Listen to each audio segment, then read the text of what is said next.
Chapter 305. Due to the departure of the Cloud City players, Luminous Village was exceptionally quiet at this time. The NPCs only knew to stand quietly at their posts, and wouldn't run around chattering like the players. The 6 of them did not speak along the way. When they arrived at Adrian's mansion, they immediately saw that familiar and busy figure. This girl is too persistent. Everyone was touched. Little Rain. Gu Fei shouted and waved his hand. June Rain, who was sweating profusely in the backyard of Adrian's mansion, turned around and saw the 6 of them. She wiped her sweat and waved at them. With this wipe, the originally sweaty and attractive face instantly looked like it had been censored. "What are you doing now?" Gu Fei walked up and asked. June Rain's body was now half buried in the ground. "I'm going to dig a tunnel and sneak into Adrian's basement. What do you think, isn't this a great idea?" June Rain said. "Will this work?" Gu Fei wiped his sweat. "How will you know if you don't try?" June Rain said. "Won't Adrian scold you if you do this?" Gu Fei said. "Isn't he not here?" June Rain was confused. "He's already back." Gu Fei said, "When a bunch of people were fighting here, he was also here." "Really? I didn't see him." June Rain panicked and quickly climbed out of the hole. "Don't panic." Gu Fei comforted her, "You hide here for now, he'll be gone soon." "Oh." June Rain let out a sigh of relief, "He didn't see me, right?" "Probably not." Gu Fei felt like he was coaxing a child. "Hurry up and see if he's gone." June Rain ordered Gu Fei.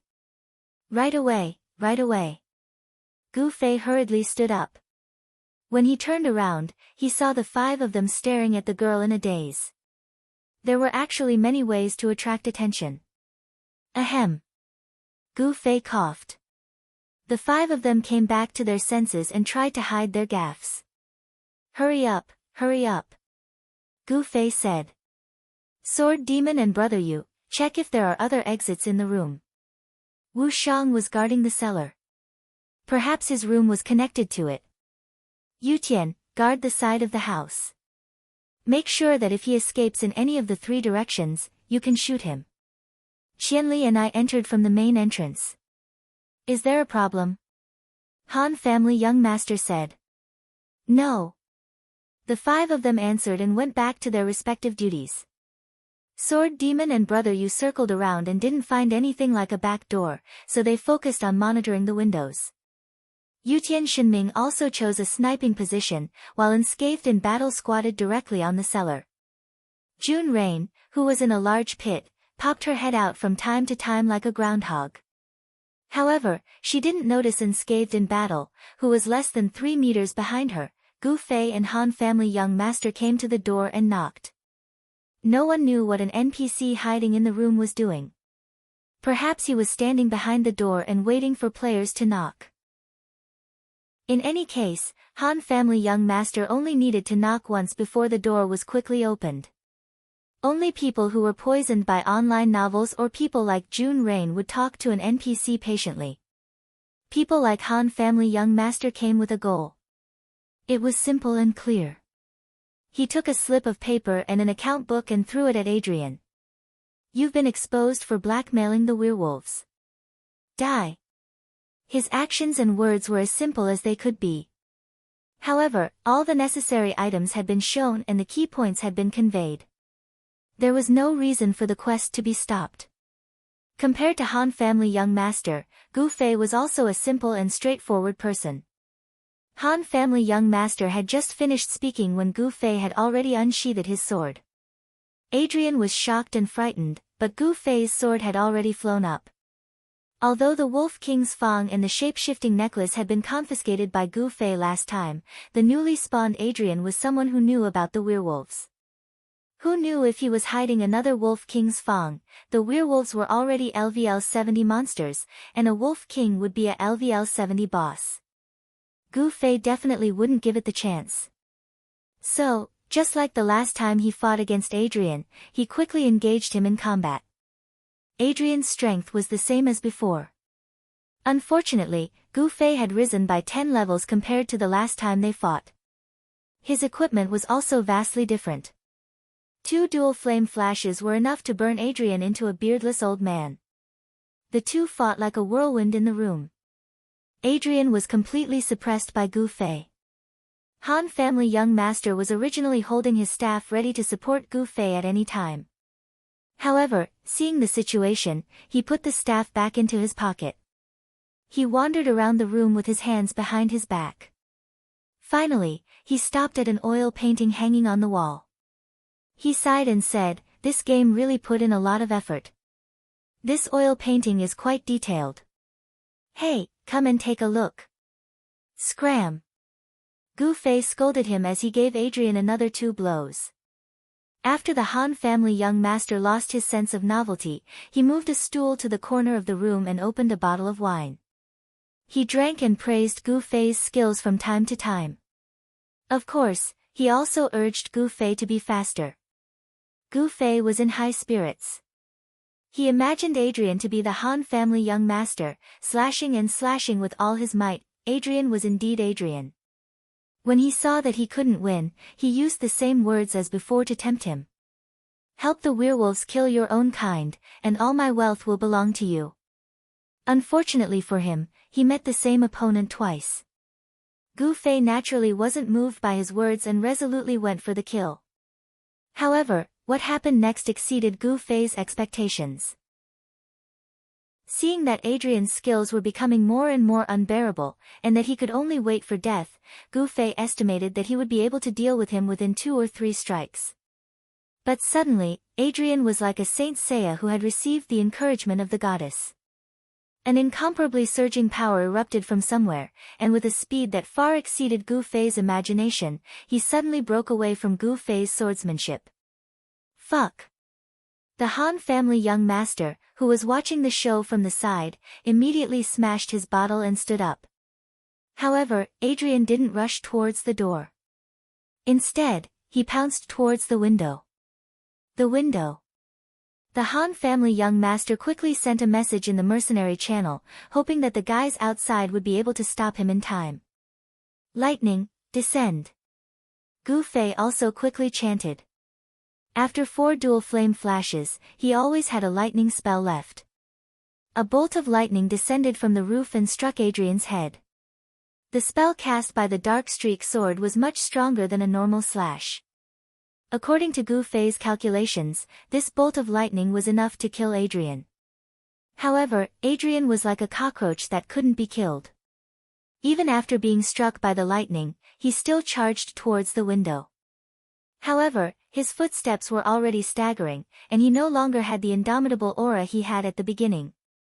Gu Fei darted behind him, and with a flick of his wrist, he struck Adrian multiple times.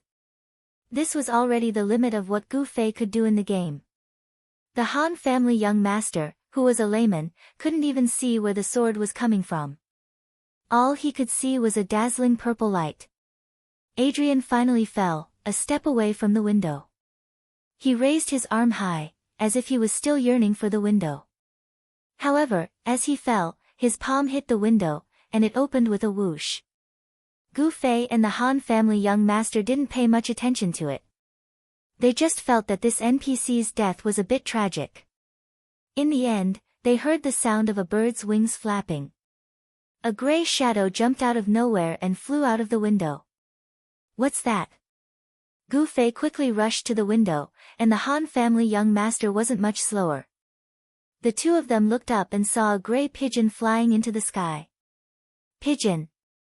The Han family young master quickly sent a message in the mercenary channel. "That's too difficult," Yutian Shinming said regretfully. No matter how good he wasn't so good that he could shoot down a pigeon-sized moving target.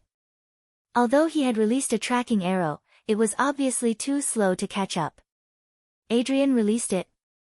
Gu Fei looked at Adrian's corpse on the ground. "It should be," said the Han family young master. There was a reasonable explanation for Adrian's final outburst.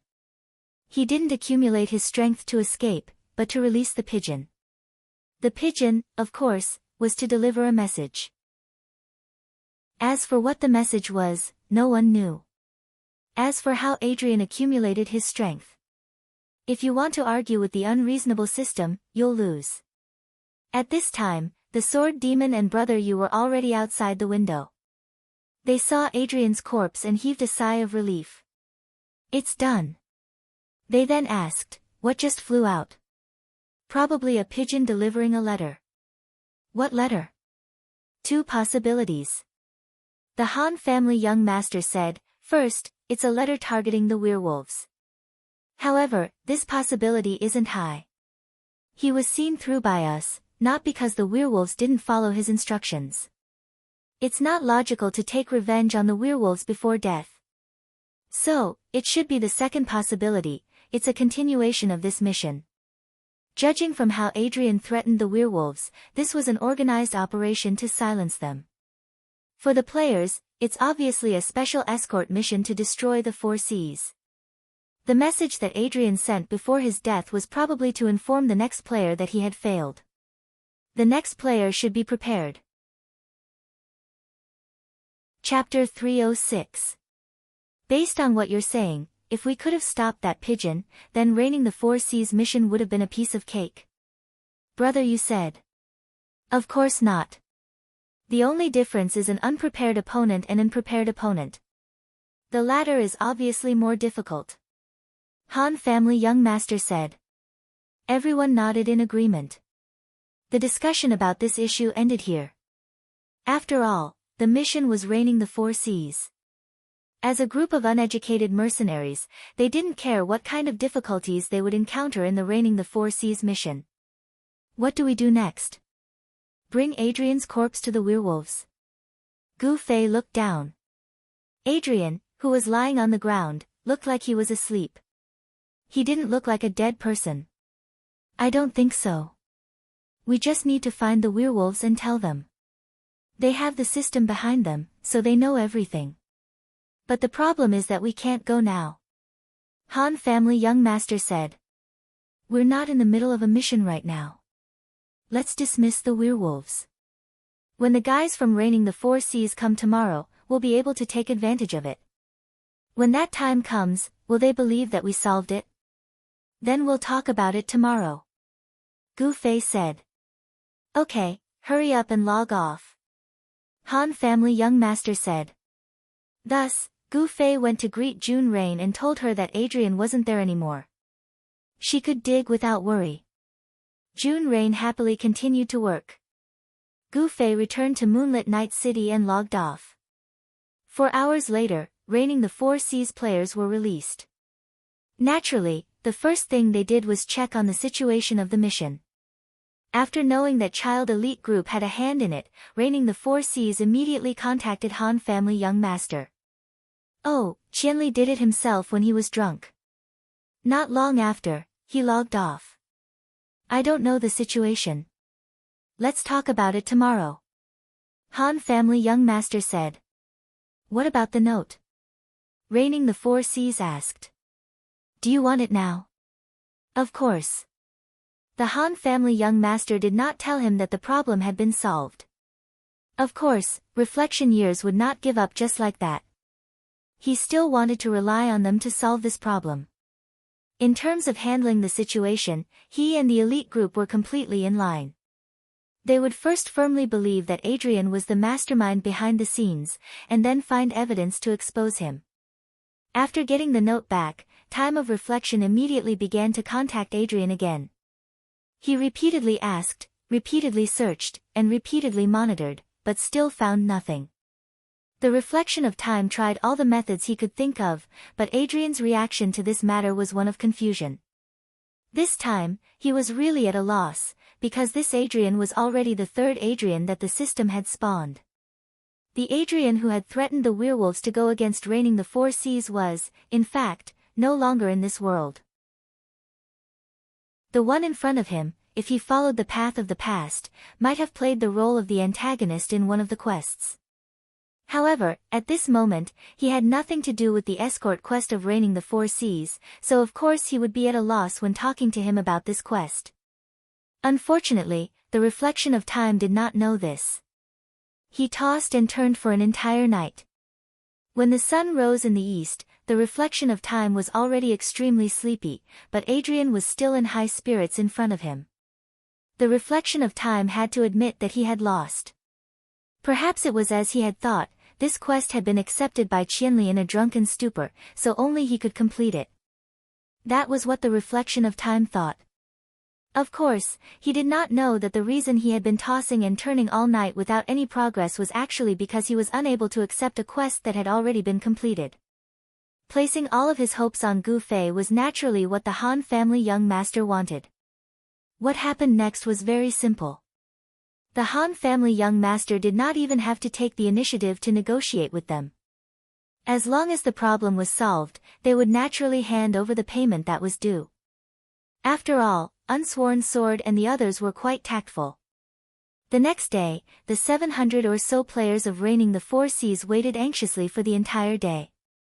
Finally, when it was close to 7:00 at night, the long-awaited Sir Gu Fei came online. Without any unnecessary words, Gu Fei took the lead and found the werewolves before the rest of the troops set off. As expected, when Gu Fei told them that Adrian had been dealt with, the werewolves were immediately convinced. They packed up their things and were about to return to the village happily. Gu Fei was still anxiously waiting for a reward, but the tall werewolf named Weech did not even bother to transform into his human form.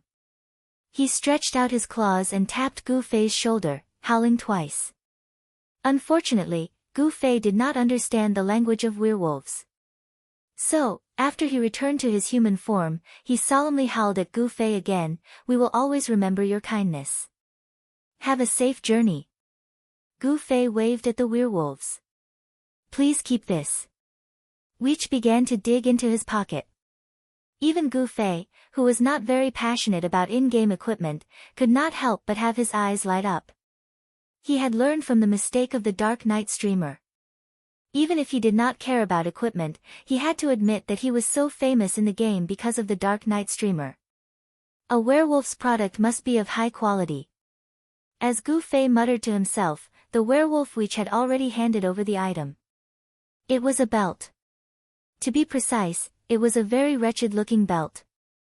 The buckle was in the shape of a wolf's head. The fierce look in its eyes was one thing, but the half of the wolf's mouth seemed to be purposely made to drool. The werewolf's ferocious image was completely destroyed by the saliva, and the fierce look in its eyes seemed to be a little off. A word popped up in Gu Fei's mind, "Pervert, is this belt for jokes?" Gu Fei muttered as he took it. Wolf's brand. Apart from the defense and pocket expansion functions that ordinary belts had, this wolf's brand naturally had special attributes. Werewolf's self-healing, possesses the strong vitality of a werewolf, and recovers 1% of maximum HP every second. Gu Fei was speechless. It was related to HP again, and what he urgently needed was mana. Although Gu Fei did not like it, this equipment was undeniably a top-tier item. The purple font was enough to explain it. Compared to the knight's life blessing, the werewolf's self-healing was very precious. The knight's life blessing also allowed the player's HP to recover after being cast. However, it would automatically recover HP every 5 seconds, and the amount of HP recovered was also fixed, not a percentage. On the market, equipment that increased one's HP and MP were common, but equipment with self-recovery functions were rare. In the parallel world, there were no medicines that could recover during battle, so one could imagine how precious this kind of equipment was. If this belt fell into the hands of a heavy warrior, it would be enough to make him excited for 3 days and 3 nights. However, at this moment, it was in Gu Fei's hands. He lowered his head and looked at the plain leather belt on his waist, hesitating whether or not to change into it. Even its basic attributes were much stronger than his cowhide belt. But the problem was, this design was really... Gu Fei turned it over and looked at the wolf's head buckle again. Wretched. Very wretched. I can't show it outside. Gu Fei thought as he fastened the wolf's brand inside his clothes.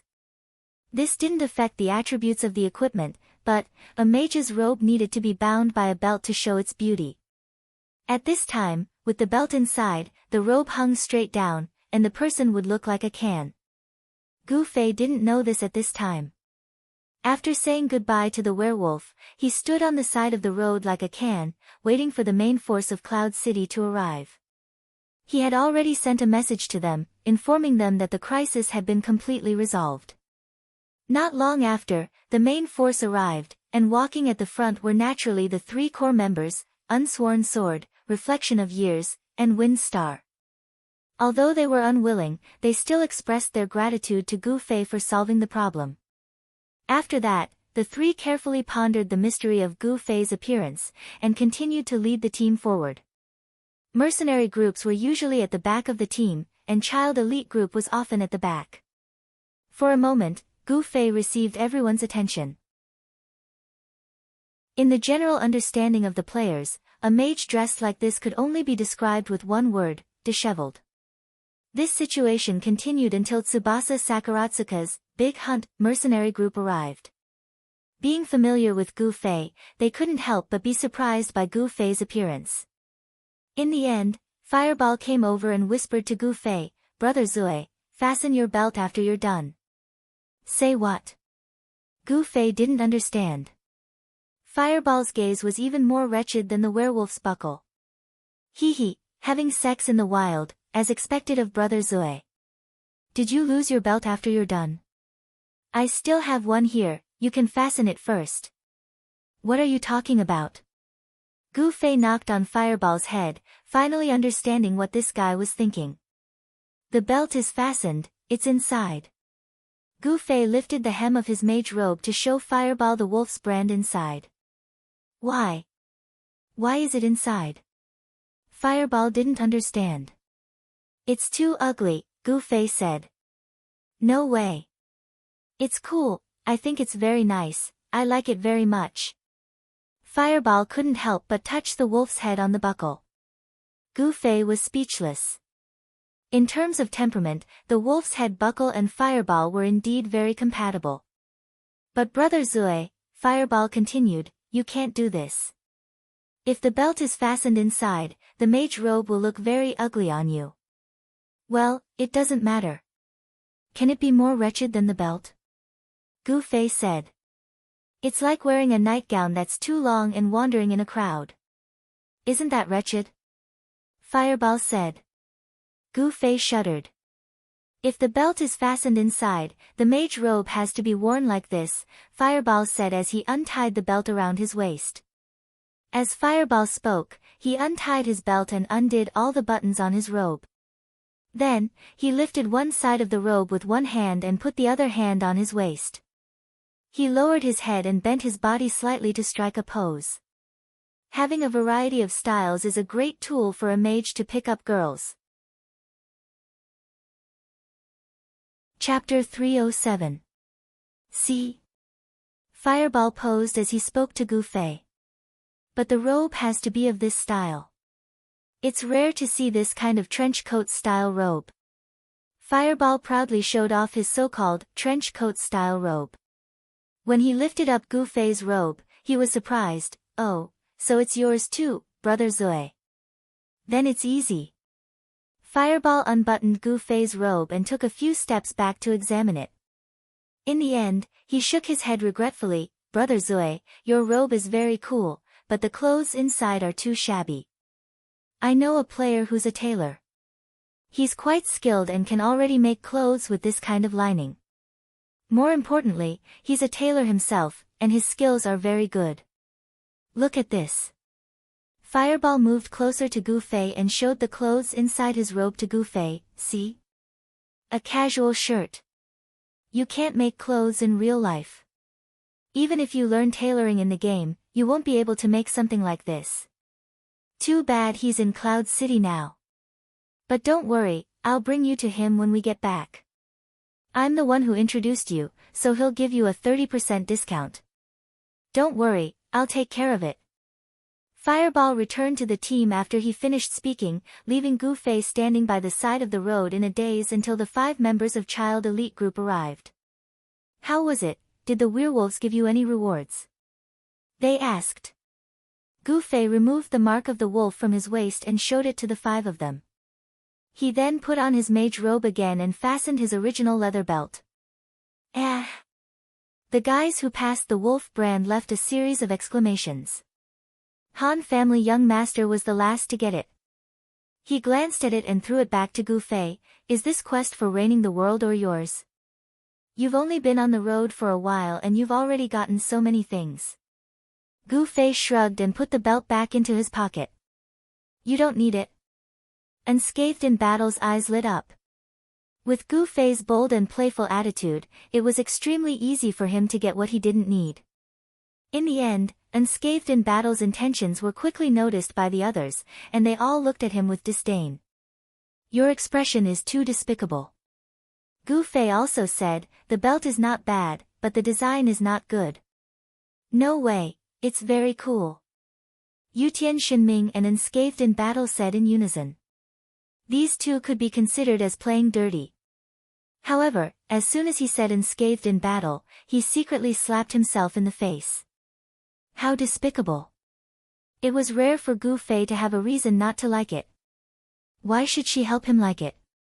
The design is not a problem. Brother, you said to Gu Fei, players with high tailoring skills can modify the design of equipment. Of course, players who don't really know how to do this will definitely make it uglier. So, you still need to find someone who knows how to design and make clothes. I know a player who is learning tailoring in Cloud City. His skills are quite good, and he's a tailor himself. Look at my clothes, he specially decorated them. When we return to Cloud City, I'll bring you to him. I'll introduce him to you, so he'll at least give you a 30% discount. Don't worry, I'll take care of this. Gu Fei looked at Brother Yu and didn't know whether to laugh or cry. Brother Yu, do you know what a fireball is? As he spoke, Gu Fei swung his sword and extinguished the fireball. This was the bad thing about mages. When they spoke, they only needed to add the name of a spell between the lines, and they would immediately summon the spell. Every time two mages exchanged their insights on their skills, the scene would be in full swing. Fireballs would circle around their bodies, fire wheels would circle above their heads, and heat waves would appear under their feet. Fireballs, chain fireballs, and the like would appear and disappear in front of them. It was extremely beautiful. Brother Yu didn't know that Fireball was a player, so he didn't quite understand Gu Fei's words. Seeing that Gu Fei had already walked away, he looked at the other four with lingering fear. He's not threatening me, is he? Unscathed in battle patted him painfully. Take care. Brother Yu's legs turned to jelly. The group continued to move forward. After that, it was a smooth road with a wide field of vision. It didn't look like they would be ambushed. However, this kind of pure travel was undoubtedly the most boring. After walking like this for 3 hours, another main city finally appeared in the player's sight. Unsworn Sword took out the map that the system had specially given them for this quest. After confirming the coordinates, he nodded. This is it, White Stone City. Everyone breathed a sigh of relief. Other than the werewolf when they left Moonlit Night City, they actually didn't encounter any danger. Moreover, the werewolf only existed in the players' conversations. There weren't many who actually saw the werewolf. After that, the quest was handled by the Child Elite Group. For these players, the journey from Moonlit Night City to White Stone City was equivalent to nothing. The players looked around and could already see the various figures of White Stone City players in their line of sight.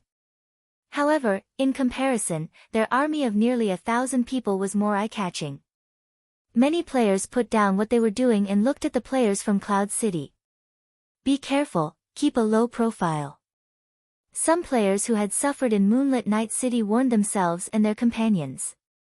Fighting was the main theme of online games, so it was easy to develop a wild style like Moonlit Night City. These people were worried that the players from White Stone City would have the same strength of character. On the other hand, Unsworn Swords reigning the Four Seas group was more relaxed. They really came prepared.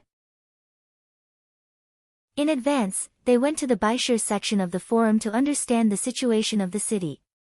This was a normal and quiet main city. It didn't have the unique atmosphere of Moonlit Night City. After the main force entered the city, everyone let their guard down. The players from the mercenary group went to the resurrection point to register. The players from Reigning the Four Seas followed Unsworn Sword to temporarily store the people they escorted in the dungeon.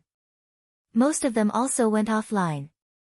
Although they didn't have any conflicts with other players in Moonlit Night City, during the process of doing quests and leveling up, 3 players unfortunately died because they weren't familiar with the local difficulty of quests and the distribution of monsters.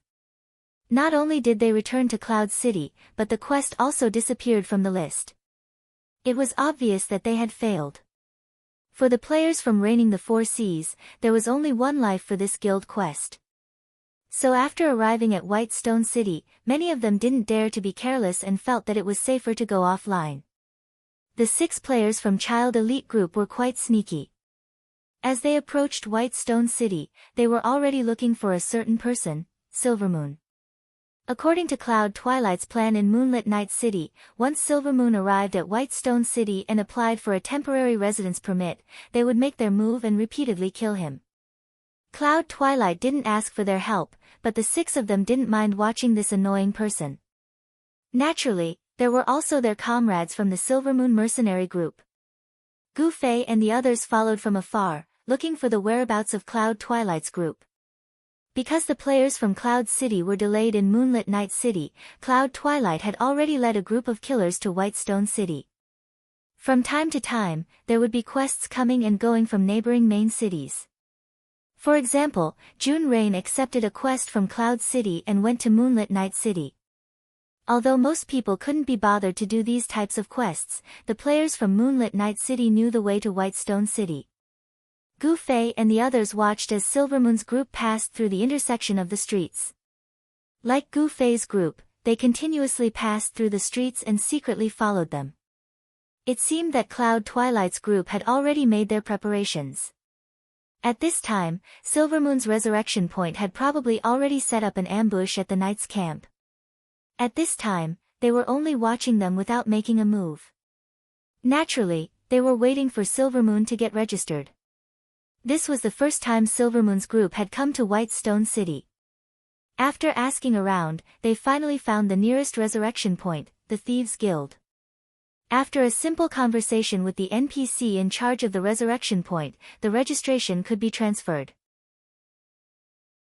Of course, the fee was not unavoidable. The service NPCs in the parallel world were a bunch of money-grubbing machines. Silvermoon and the others weren't in a hurry to go offline. They turned around and were about to leave the resurrection point. When they turned around, they naturally saw Gu Fei's group of 6 following them into the Thieves' Guild. This wasn't strange.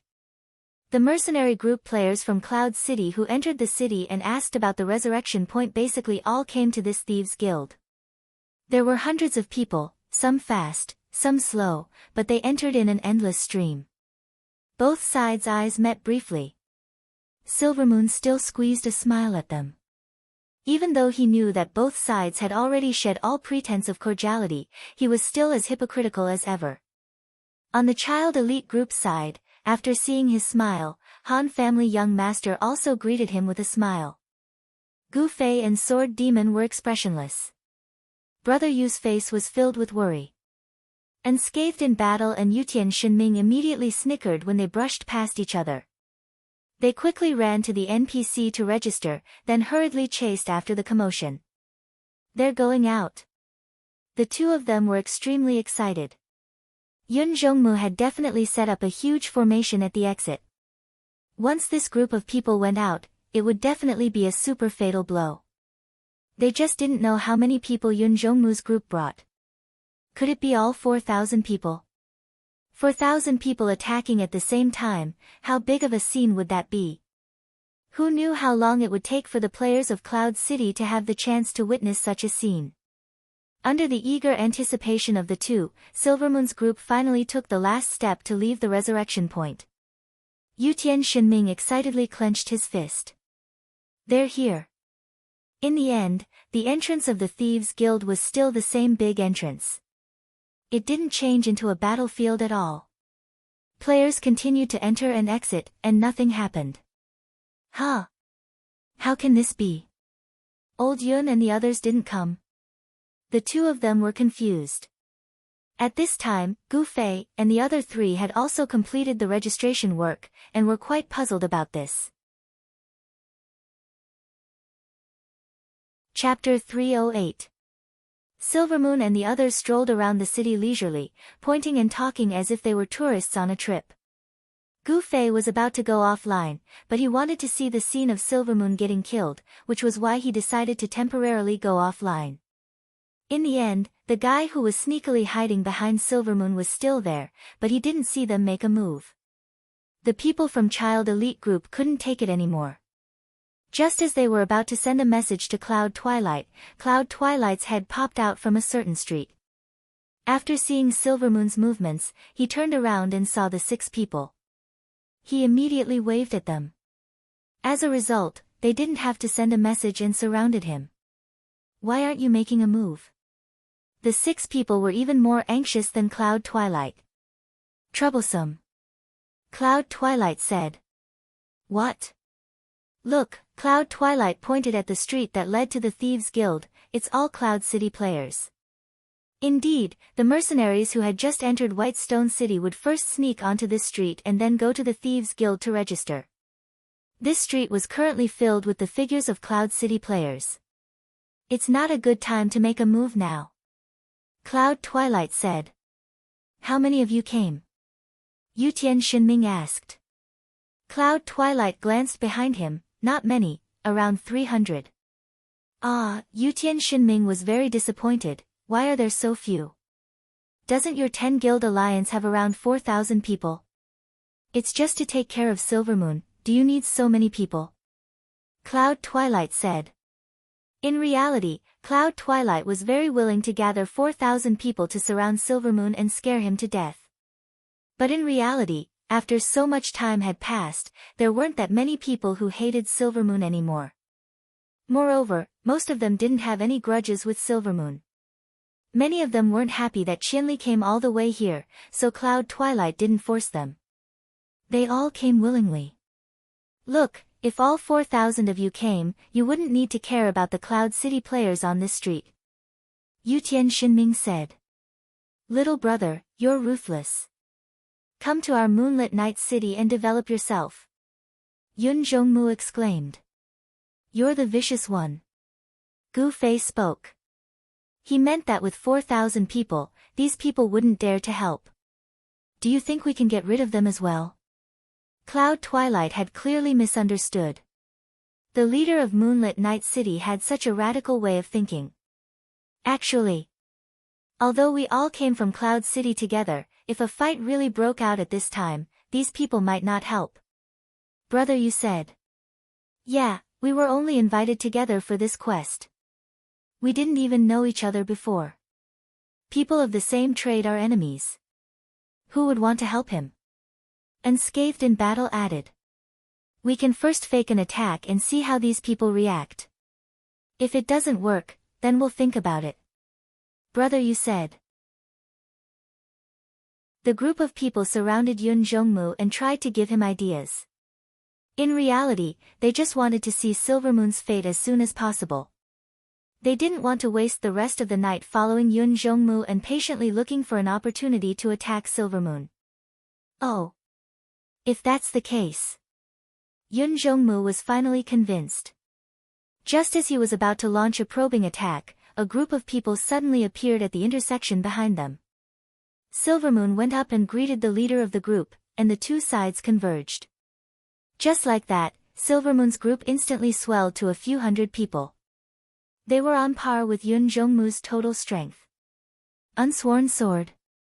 The 6 members of the elite group looked at each other. When did they hook up? They look really familiar. "Brother, you said." "There's no news in the channel." The spy, Yutian Shinming, reported. "What's so strange about that?" Han Family Young Master said. "Silvermoon's skills can be a decisive factor in large-scale group battles. How could Unsworn Sword not try to rope in someone like that? With Silvermoon's style, he can even feign civility with his opponents. How could he not take advantage of this kind of relationship? Just wait and see. Who knows, Maybe when he returns to Cloud City, he'll be the fourth core member of Reigning the Seas. Can he still return to Cloud City? They all looked at Yun Jongmu. Yun Jongmu hesitated. We have to find an opportunity. The situation right now is a bit troublesome. He's together with the leader of this mission. If they fight, all of you in Cloud City will take action, right? The six of them didn't say anything. Of course, if Yun Jongmu were to take action now, Unsworn Swords Reigning the Seas wouldn't sit idly by. Reigning the Seas would obviously get all of the mercenaries he hired to help. Yun Jongmu only had a trifling 300 people. In this unfamiliar place, they had to fight against Cloud City's 1,000 people. Was there any suspense? Don't think that the hot-blooded players of Moonlit Night City were brainless. With his rich battle experience, Yun Jongmu's estimation of the strength of both sides was even more accurate than the experts of Child Elite Group. Even someone as hot-blooded as him was hesitant to make a move. It could be seen how low the chances of victory were. Thus, in the eyes of these people, Silvermoon and her companions gradually went far away, far away, far away.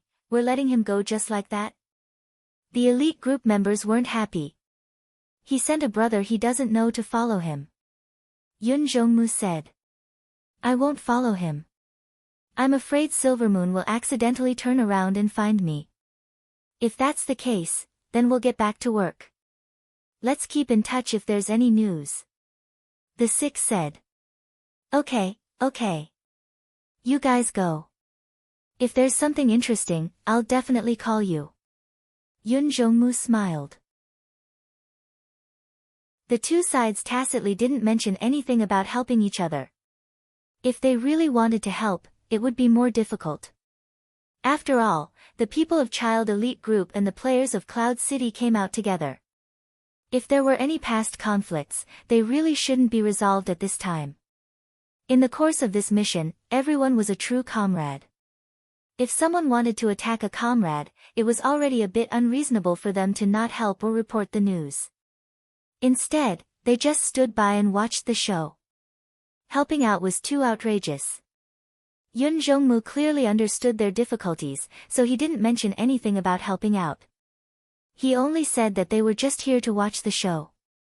Of course, they understood what he meant and nodded with expressions of, long live the understanding. Yun Jongmu went to arrange his matters. The six of them also split into two groups. 5 of them faced Gu Fei. It's time to go offline. Ha, if there's a show at night, you won't be able to see it. Gu Fei didn't play the game for long, but he was so skilled. His equipment was way better than theirs, and his level wasn't that far behind theirs. Such an anomaly in the online gaming world made the online gaming experts very unhappy. They were all looking forward to the day when they could pin down Gu Fei. That was the quality that an online gaming expert should have. However, Gu Fei just waved his hand at them. It's fine if I can't see it. I'll go kill him myself when I have time.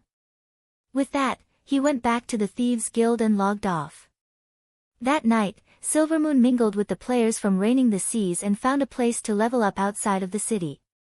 The brothers that Yun Jongmu sent to keep an eye on them all fell asleep on the grass on the hillside. When they woke up, it was already morning in the real world. When they looked up, the scene in front of them was exactly the same as when they had fallen asleep. They were still leveling up, but it was clear that it was time to retreat.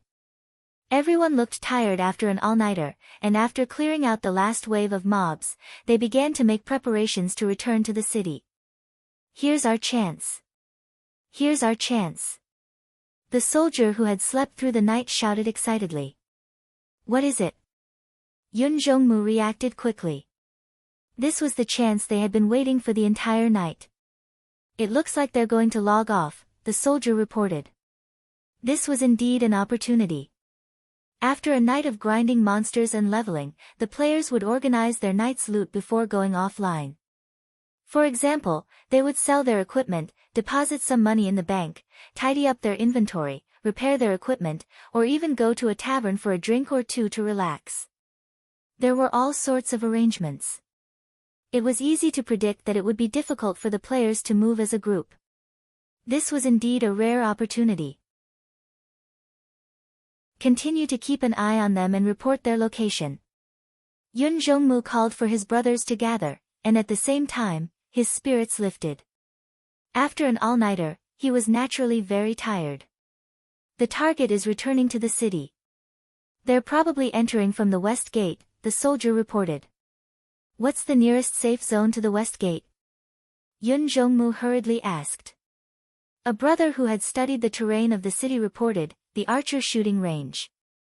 Set up an ambush in front of the shooting range and prepare for battle. Gather at the knight's camp as well. Keep an eye on the main street leading from the west gate to the shooting range. The nearest taverns, warehouses, blacksmiths, tailors, grocery stores, fruit stores, bakeries, appraisers, and healers, all of them have someone stay there. Also, send someone to the bank, auction house, and trading house. Cloud Twilight instructed with incomparable familiarity.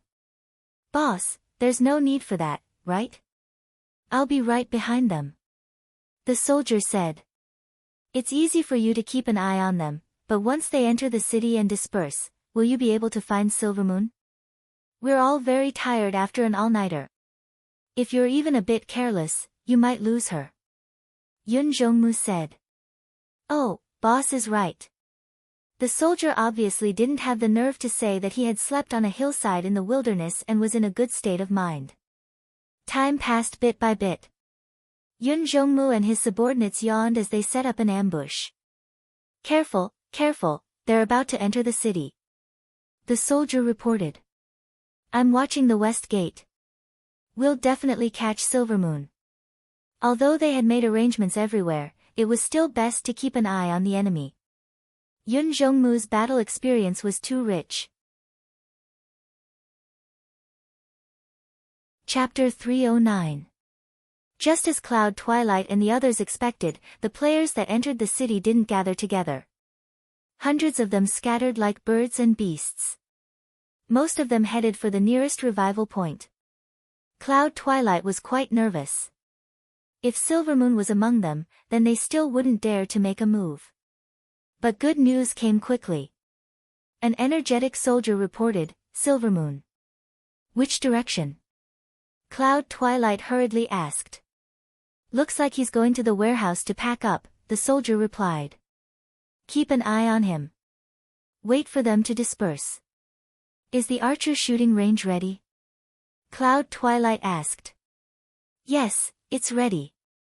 Silvermoon is going to the warehouse. But there are a lot of players here, and many of them are from Whitestone City. It's not convenient to make a move here, the soldier reported. Just keep an eye on him. Everyone else, gather at the West Gate warehouse and the Archer range, Cloud Twilight ordered. Understood. How many companions are with Silvermoon? Cloud Twilight asked. About 40 to 50 people went to the warehouse, the soldier reported. Quite a lot.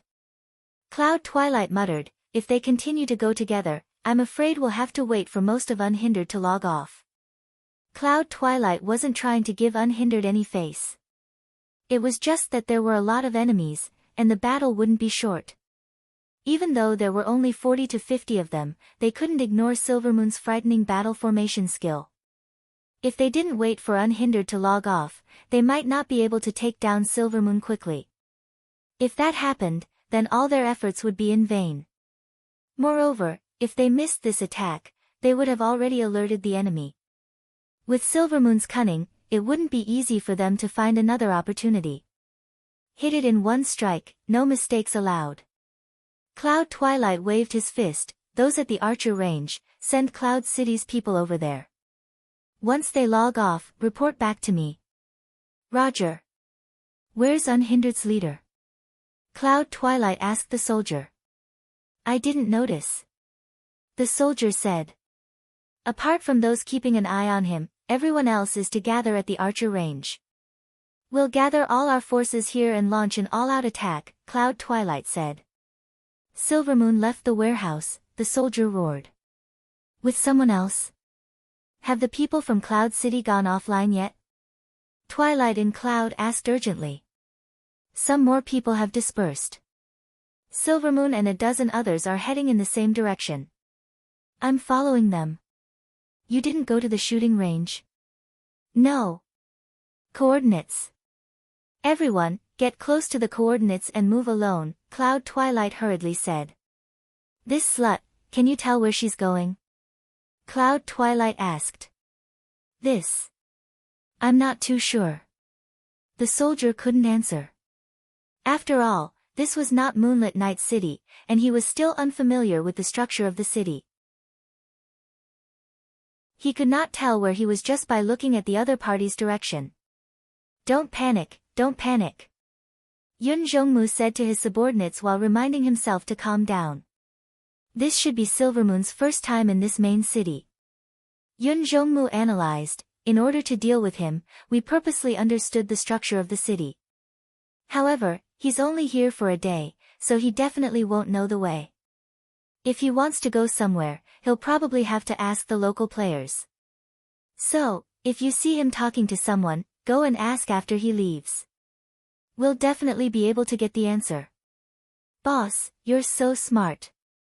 This guy really is talking to the players on the streets, the soldier said happily. Good job, old Yun. Zhu Xian, who was beside Yun Zhongmu, slapped him heavily. You're pretty smart. Damn you, you're a pig, I'm not.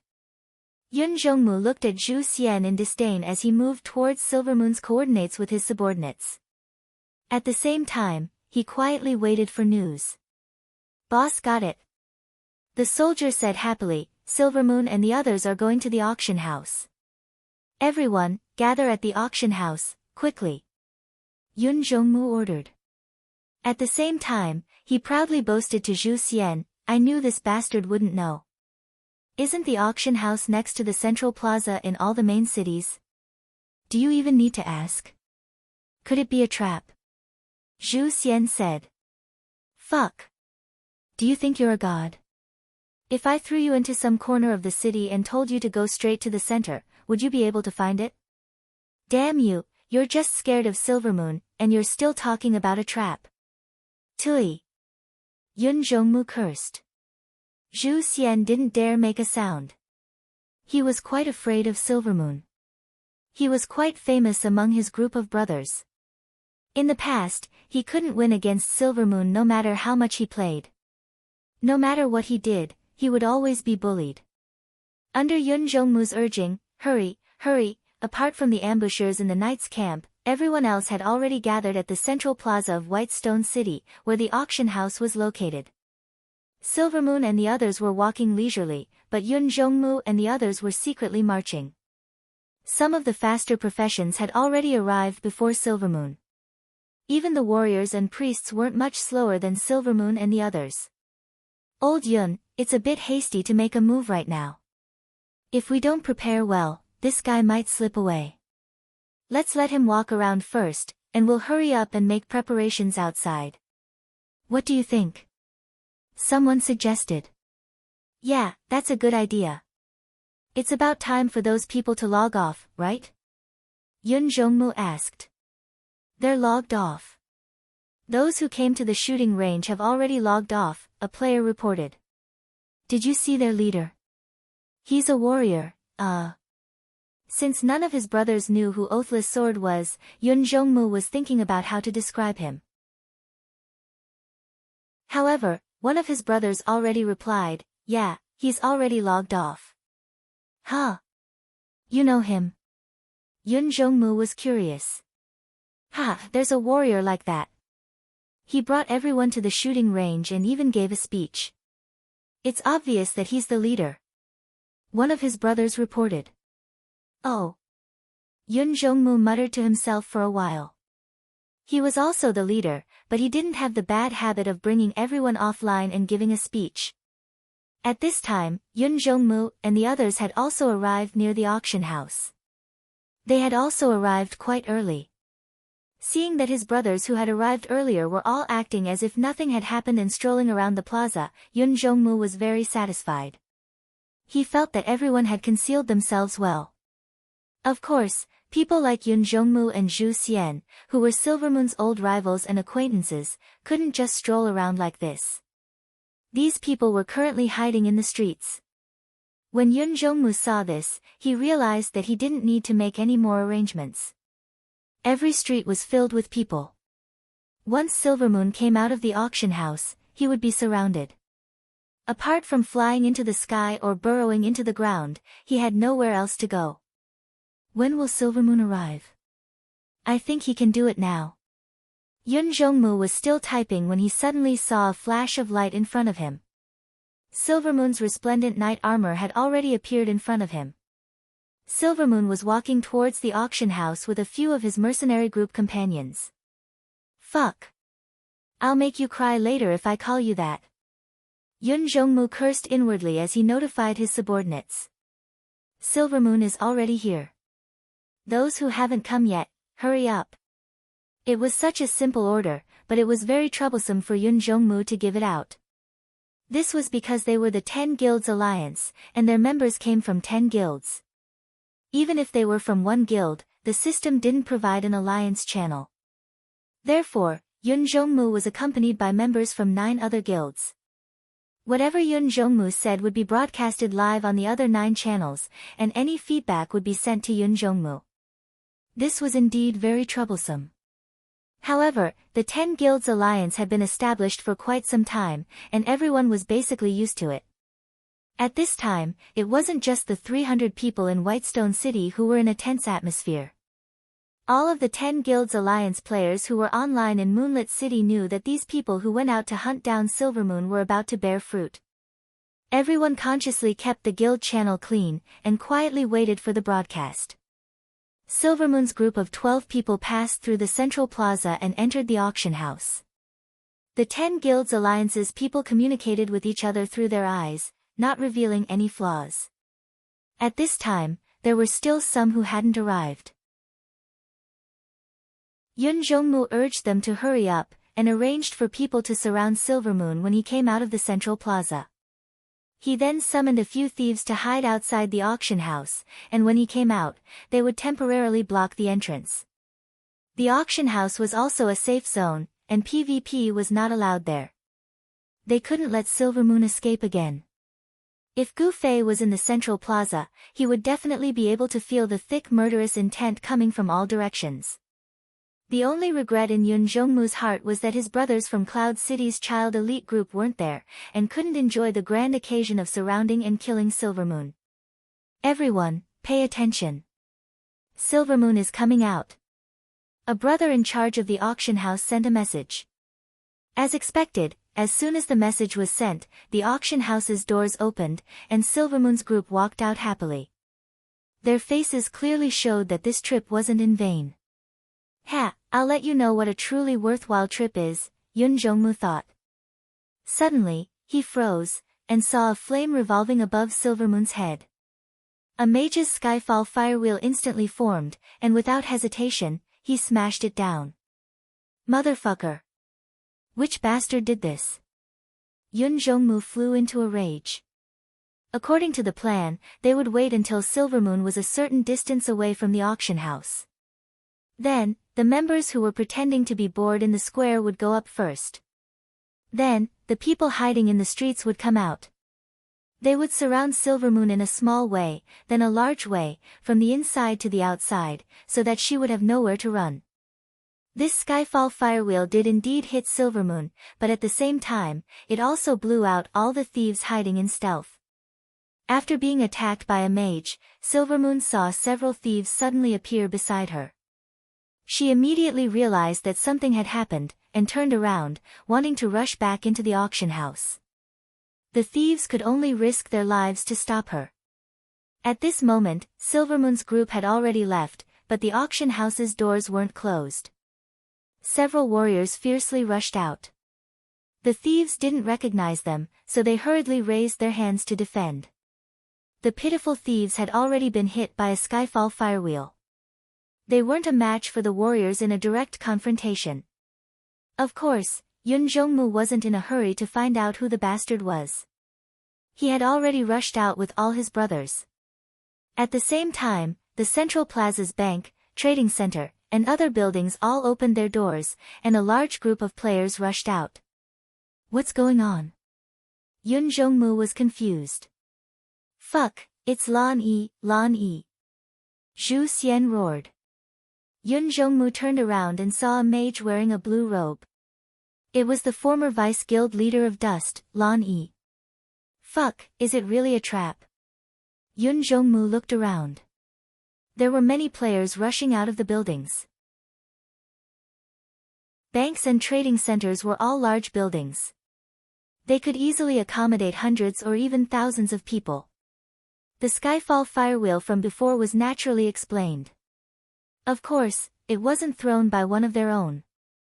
Yun Zhongmu had long since suspected that his brothers, who had experienced hundreds of battles, wouldn't do something so ridiculous in the middle of a battle. Let's retreat first. Zhu Xian trembled. When he heard that they had fallen into Silvermoon's trap, he couldn't help but break out in cold sweat. Retreat my ass. You bastard. You don't look like you came from your father's side. There are 4,487 brothers in the 10-guild alliance, and you're the only one who wants to be a bastard at crucial times. Yun Zhongmu roared at Zhu Xian. He turned around and pulled out his dagger, charging towards Lan Yi. This was the strength of character of the Moonlit Night City players. Before the battle, they would negotiate, plan, set up traps, but once the battle started, they would always press forward with indomitable will. There were only 2 words to describe it: kill them all. When they had the upper hand, they would kill them all. When they were at a disadvantage, they would fight until the other side killed them all. They would never retreat, and they would never run away. Yun Zhongmu always believed that these people were his true brothers. Fuck, let's go. Zhu Xian, who had been left behind by Yun Zhongmu, suddenly roared. He waved his giant axe and charged after Yun Zhongmu. Chapter 310. While Yun Zhongmu's subordinates were astonished at the sudden appearance of this group of people, they were also astonished by the sudden appearance of this group of people in the plaza and the sudden appearance of this group of people in the streets. Everyone's gaze turned to their boss. Yun Zhongmu's subordinates were the first to see Yun Zhongmu. Many of them quickly recognized him. Fuck, Lan Yi. When Lan Yi saw the thief rushing towards him, he also roared, Fuck, Yun Zhongmu. However, the loudest voice came from Silvermoon. He waved his golden sword, and a king's command light spread out. He roared, Brothers, kill. Both sides quickly entered a phase of close combat. Yun Zhongmu and his subordinates, who had once again been ambushed by Silvermoon, shouted loudly. They swore to kill all of these people in front of them. They wanted to go for wool and come home shorn. On Lan Yi's side, when he heard Silvermoon's shout, he instantly exploded with fighting spirit. His eyes were slightly red, and he commanded his comrades to fiercely counterattack Yun Zhongmu. As soon as the battle came into contact, the central plaza exploded with countless white lights. Yun Zhongmu's group was very experienced in group battles. Lan Yi's group from Moonlit Night City wasn't bad either. After receiving fire, they quickly gathered their strength and tried to kill as many enemies as possible. This was a type of group battle that the players from Moonlit Night City were well versed in. The number of people working together, the consistency of their teamwork, the choice of targets, and so on ultimately reflected the number of enemies that were killed at the same time. It could be said that this was a confrontation of efficiency. The principle was very simple, but the execution was very profound. Moreover, this kind of offensive strategy had extremely high requirements for clerics. Only clerics with exquisite techniques and high tactical attainments could support their own side. Those with rough skills were practically decorations in this kind of strategy. They would only feel as if their own members who were attacked would instantly turn into white light, and they would not be able to find anyone to support at all. It was rare to see such excellent priests. There were many priests on both sides who didn't know what to do and didn't know what to do. The priests couldn't help, so the consumption was even faster. After 2 rounds, the number of people on both sides was greatly reduced. Lan Yi was a magician, so there was no way he would rush to the front lines. Even though Cloud Twilight was charging at him, he was not stupid enough to face it head-on. Cloud Twilight, on the other hand, did not forget the main purpose of this trip. As he fought, he shouted, "Keep an eye on Silver Moon and attack immediately if you have the chance." Cloud Twilight didn't give the order to attack Silvermoon, because he had already seen Silvermoon use King's command. In such an efficient team battle, this kind of enemy should be avoided. They should never take the initiative to attack. Although they had come for the Silvermoon, attacking the Silvermoon now was very likely to lead to the annihilation of the entire army. Cloud Midnight's mind was still very clear. But after he shouted, their opponents were clearly stunned. Lonnie crazily squeezed out from the back row and shouted, "Stop fucking fighting, we're here to kill Silvermoon too." What? When Yun Jongmu heard this, he stared blankly for a moment. However, Silvermoon's group had always been treacherous, so he couldn't figure out if this was some kind of trick. Lon Yi was also very fast. He shouted for his comrades to stop, "Everyone, stop attacking." They quickly retreated from the front lines and stopped attacking. Yun Jongmu no longer suspected that there was a trap. He quickly shouted for his own side to stop attacking as well. Only sporadic fighting was left on the battlefield. Both sides were still confused. Yun Jongmu smacked his forehead, "Fuck, where's Silvermoon?" Everyone came back to their senses and looked around the plaza, but Silvermoon's group was nowhere to be seen. "Fuck, did no one see her?" Yun Jongmu and Lon Yi roared at the same time. Everyone looked at each other. "Hurry up and look for her." The two of them shouted again. The two of them felt uncomfortable after shouting at the same time twice. They looked at each other with annoyance, which naturally turned into a staring contest. "I can't find her, I don't know where she went." The people who had gone to the surrounding streets reported back. "Fuck, we've been tricked by this guy." Lon Yi let out a long sigh. Yun Jongmu wasn't stupid. He immediately understood the crux of the matter. Yun Jongmu's group naturally thought of Lon Yi as Silvermoon's helper, but when Lon Yi saw Yun Jongmu, he didn't think that Yun Jongmu would help Silvermoon. The bad thing was that Silvermoon had shouted, "Brothers, kill." This shout was incomparably sinister. Since it was only one brother, Yun Jongmu and the others naturally thought that he was calling out to Lon Yi and the others without the slightest hesitation.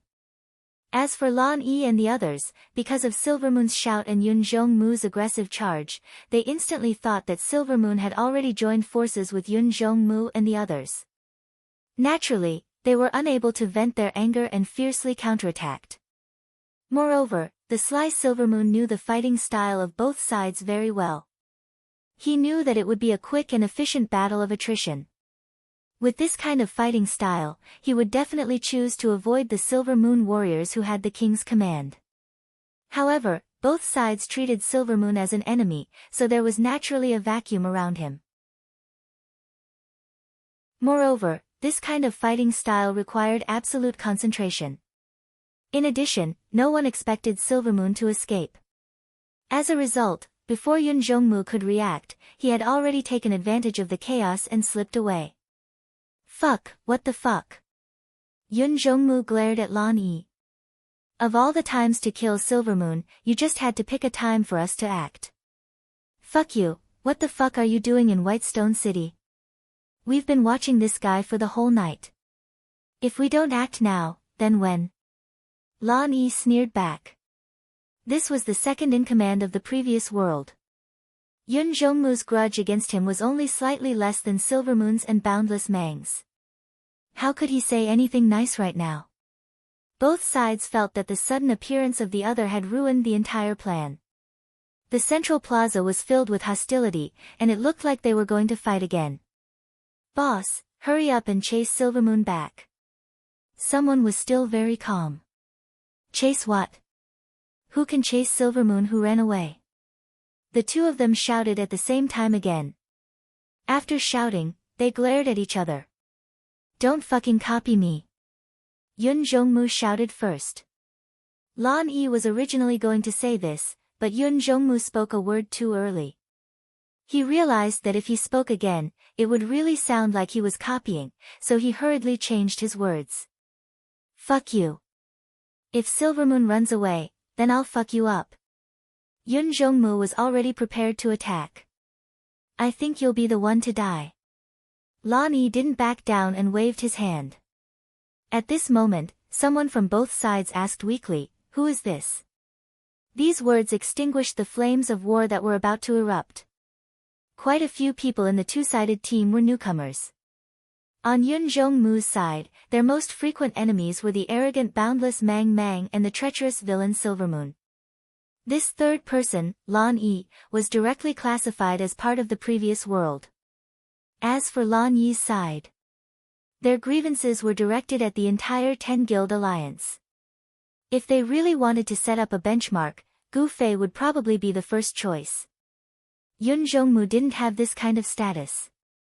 On the contrary, Silvermoon's act of shirking responsibility when the previous world's guild was in a bad state and escaping without a trace caused them to be greatly hurt. Whenever they had nothing to do, they would look down on them. They were regarded as the first person responsible for the collapse of the previous world. At this moment, when people from both sides asked who the other party was, Lan Yi and Yun Jongmu both came to their senses. Who is the other party? After this question circled around in their minds, their burning passion quickly cooled down. The previous world was just like its name, it was already the previous world. Right now, Lan Yi's group was in Whitestone City. It could be said that they had nothing to do with Yun Jongmu's group in Moonlit Night City. On the contrary, the fact that they both wanted to kill Silvermoon made them stand on the same side.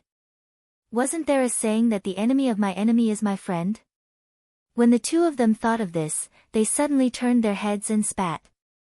What rubbish are you saying? I'm not going to be friends with this guy. Yun Jongmu looked at Lan Yi with disdain. Lan Yi had the same thought and looked at him with disdain. The hot-bloodedness from Moonlit Night City stirred up again. This kind of disdainful look was enough to cause a PK. The two of them were about to open their mouths again when someone finally asked weakly, "Are we really not going to look for Silvermoon?" After all, Lan Yi had left Moonlit Night City for a long time.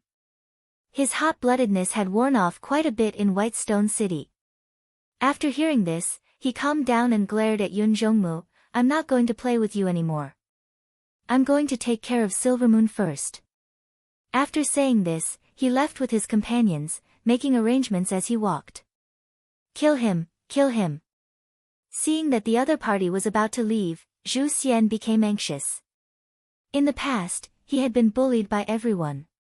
Not only Silvermoon, but Lan Yi had also dealt with him many times.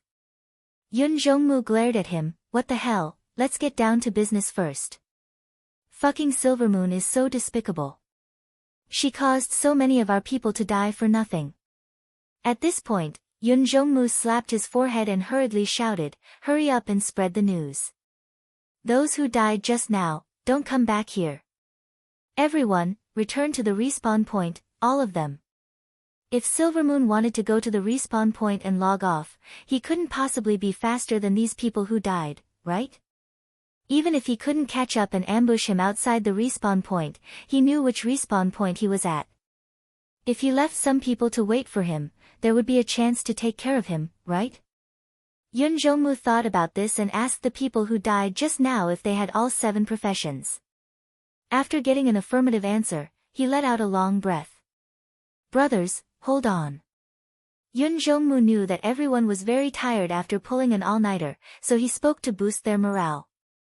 "Inform Moonlit Night City to send more people here," Yun Jongmu said angrily. Chapter 311. Silvermoon's craftiness and treachery were not just for show. Of course, because he was now an annoying fellow, everyone gave him this 4-word evaluation. Back when Lan Yi and Silvermoon were still partners, everyone in the guild praised Silvermoon for being smart and resourceful. The collision with Yun Jongmu triggered Lan Yi's memories of the past. He thought of many of the companions who had fought shoulder to shoulder with him. The encounter with Yun Jongmu brought back Lan Yi's memories of the past. He thought of many of the partners he had fought with. Although the guild had a bad reputation and everyone was trash, they still had a lot of fun. Big Lan, are you crying? Why are your eyes red? Suddenly, a brother beside him said. Fuck. Was it necessary? Would he cry just thinking about it? Lan Yi felt that he was not an emotional person. He quickly wiped his eyes, but there were no tears. He looked at his brothers and scolded, what are you crying for? Don't all of you have red eyes from staying up all night? The brothers looked at each other and then rubbed their eyes. It had been 2 hours since they usually logged off. Everyone was very tired. Lan Yi reminisced and started to talk about his glorious days in moonlit Night City. The brothers immediately covered their ears. Fuck, you're saying it again. You've said it a few hundred times. That many? Lan Yi was unhappy. It's less than that woman you mentioned. That Mang Mang, you've said it at least 1,000 times. Mang Mang cow, don't look at her just because she's a woman. In the past, she was the most loyal and unyielding. Back then, I'll say it 1,001 times. The brothers broke down. Lan Yi did not continue speaking endlessly. He stopped after a few sentences because a group of people were walking towards them. Like them, their eyes were all red, and they were rubbing their eyes as they walked. It was obvious that they were struggling with the demon of confinement. Fuck, I'm so unlucky. Why do I keep bumping into this guy? Lan Yi spat to the side. Yun Zhongmu also saw Lan Yi and immediately gave him the middle finger. Fuck, why aren't you sleeping? Who cares? I'm not sleepy. Lan Yi gave him the middle finger. If you can't do it, then admit defeat. Yun Zhongmu opened his eyes wide and brought his brothers to walk past Lan Yi's group. Scared? Have I ever been scared? Lan Yi also widened his eyes.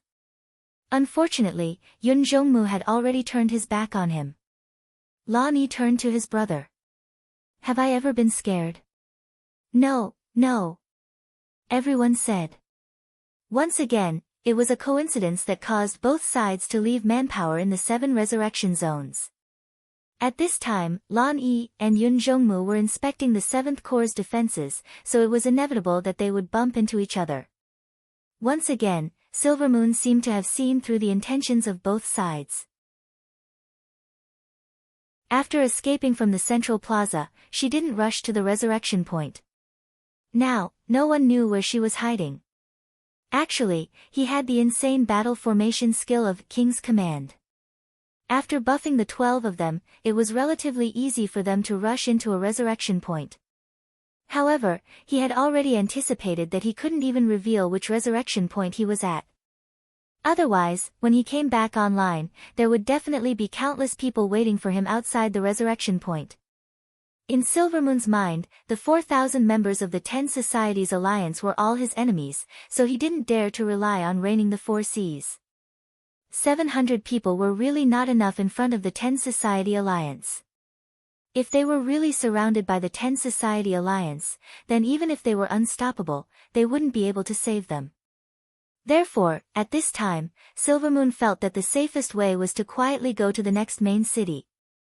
However, the problem was that Silvermoon had asked Unsworn Sword and knew that the next main city was Forest Shade City, but he did not know how to get there. He asked some players in Whitestone City, but he was unlucky and did not meet anyone who knew. Silvermoon wanted to go out and try her luck, but when the group of people sneaked out, they broke out in cold sweat. Yun Zhongmu and the others hadn't left this place out, so there were still people left behind. Silvermoon groaned inwardly. At first glance, these people didn't seem to be a match for Silvermoon and the others, but the problem was that they wouldn't fight at all. As long as Yun Zhongmu and the others sensed Silvermoon's movements, they would be fine. One had to know that Silvermoon and the others were either warriors or knights, and there were also 2 priests. All of them were ridiculously slow. As long as the opponent was an archer or a thief, they would follow you as soon as they saw you.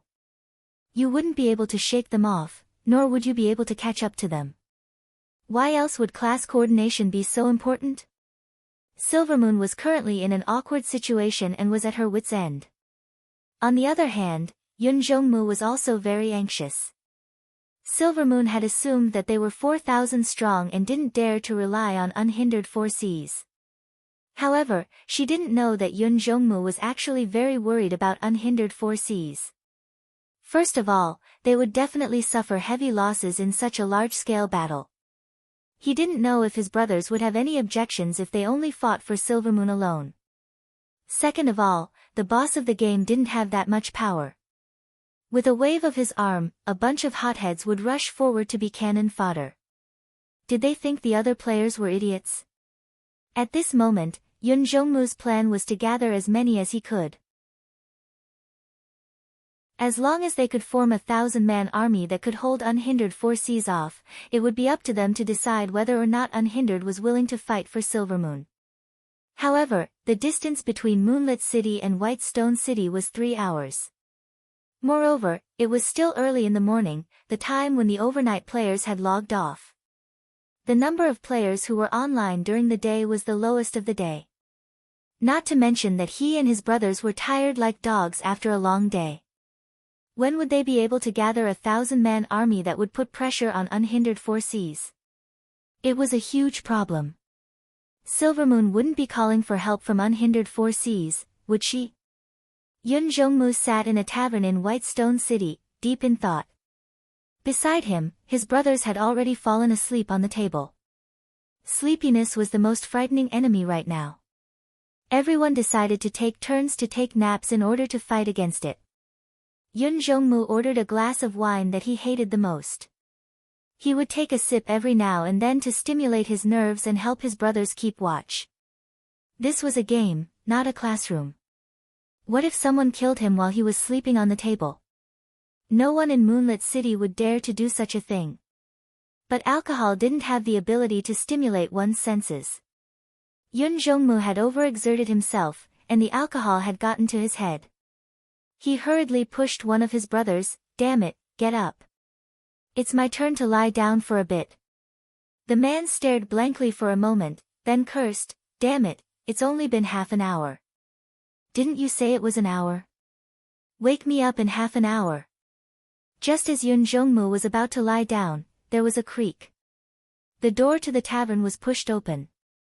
Yun Jongmu raised his head vigilantly, and when he saw who it was, he was startled. "It's you." Who else could it be other than the Han family young master who had gone straight to the tavern so early in the morning? The Han family young master glanced at Yun Jongmu as soon as he entered the tavern, then glanced at the guys lying on the table. He asked the tavern owner for a glass of wine and sat down at Yun Jongmu's table. "What are you guys doing?" "Chasing after Silvermoon. We've been busy all night." Yun Jongmu sighed. "You didn't succeed?" the Han family young master asked. Yun Jongmu nodded regretfully. There was a small hiccup, and she got away. "Oh. What happened?" The wine was delivered, and the Han family young master drank a glass before asking. Although he didn't like the Han family young master, he wasn't an enemy like Silvermoon. When the other asked, Yun Jongmu gave a simple explanation of the situation. "Oh, what are you going to do?" the Han family young master asked. And so Yun Jongmu gave a simple explanation. "Are you going to start a war with reigning the 4 seas?" the Han family young master said. "If they don't back down." Yun Jongmu said. "They'll definitely back down," the Han family young master said. "Oh. But these guys spent a lot of money to hire all of the best mercenary groups in Cloud City. That's what they're trying to do," the Han family young master said. "So we'll definitely have to fight when the time comes?" Yun Jongmu said. The Han family young master shook his head. "It's a 1,000-man team. Only your 10-guild alliance has more than that, and now we're going to fight them. TSK, reigning the 4 seas luck really isn't fake." Yun Jongmu wanted to ask what was going on, but the door was pushed open again. Someone's voice rang out, "Lie down in the tavern for a bit. Everyone will take turns to rest." When Yun Jongmu heard this voice, he suddenly stood up and cursed, "Lan Yi, are you fucking crazy? You follow me wherever I go." Lan Yi was surprised to see Yun Zhongmu again and immediately retorted, "Why do you follow me wherever I go? You fucking bastard. What did you say?" Yun Zhongmu slammed the table. Just as Lan Yi was about to explode, young Master Han, who had his back to him, slowly turned around. Lan Yi immediately froze. "Fuck, you. Although it had been a long time, the Han family young master's face was still unforgettable. Lan Yi immediately recognized that this was the guy who tricked them into splitting up their forces, giving the 10 Guild Alliance an opportunity. If it wasn't for this person, he might still be burning with passion in Moonlit Night City. Kill this guy. Lan Yi pointed at the Han family young master with one hand while his other hand reached for his magic staff. The brothers behind him also took out their weapons. In a flash, Yun Zhongmu had already rushed in front of the Han family young master. He stared at him, "What do you want?" Although he didn't like the Han family young master, he was still a friend of a friend. Yun Zhongmu couldn't just watch as Lan Yi bullied him. He fearlessly charged forward while calling out to his brothers. When he turned around and saw that everyone was still sleeping at the table, Yun Zhongmu was furious. He went up and kicked over a table. "You're still fucking sleeping. Get up and fight." What? The group of people all got up, wiping their saliva as they took out their weapons. Their gazes quickly searched the tavern as they muttered, "Where are they? Where are they?" Their gazes swept past Lan Yi's group, but they didn't stop. "Where the fuck are you looking for?" "That's not it." Yun Zhongmu pointed at Lan Yi's group. "Fuck." The group of people waved their hands. "Stop messing around, okay?" Everyone thought that Yun Zhongmu and Lan Yi were bickering again, and that they were going to fight. If they really wanted to fight, would they wait until now? Fuck. Yun Zhongmu saw that his brothers were going to lie on the table again and was furious. He didn't know how to explain himself. On the other hand, the Han family young master calmly said, "What? Aren't you guys working together to deal with Silver Moon?"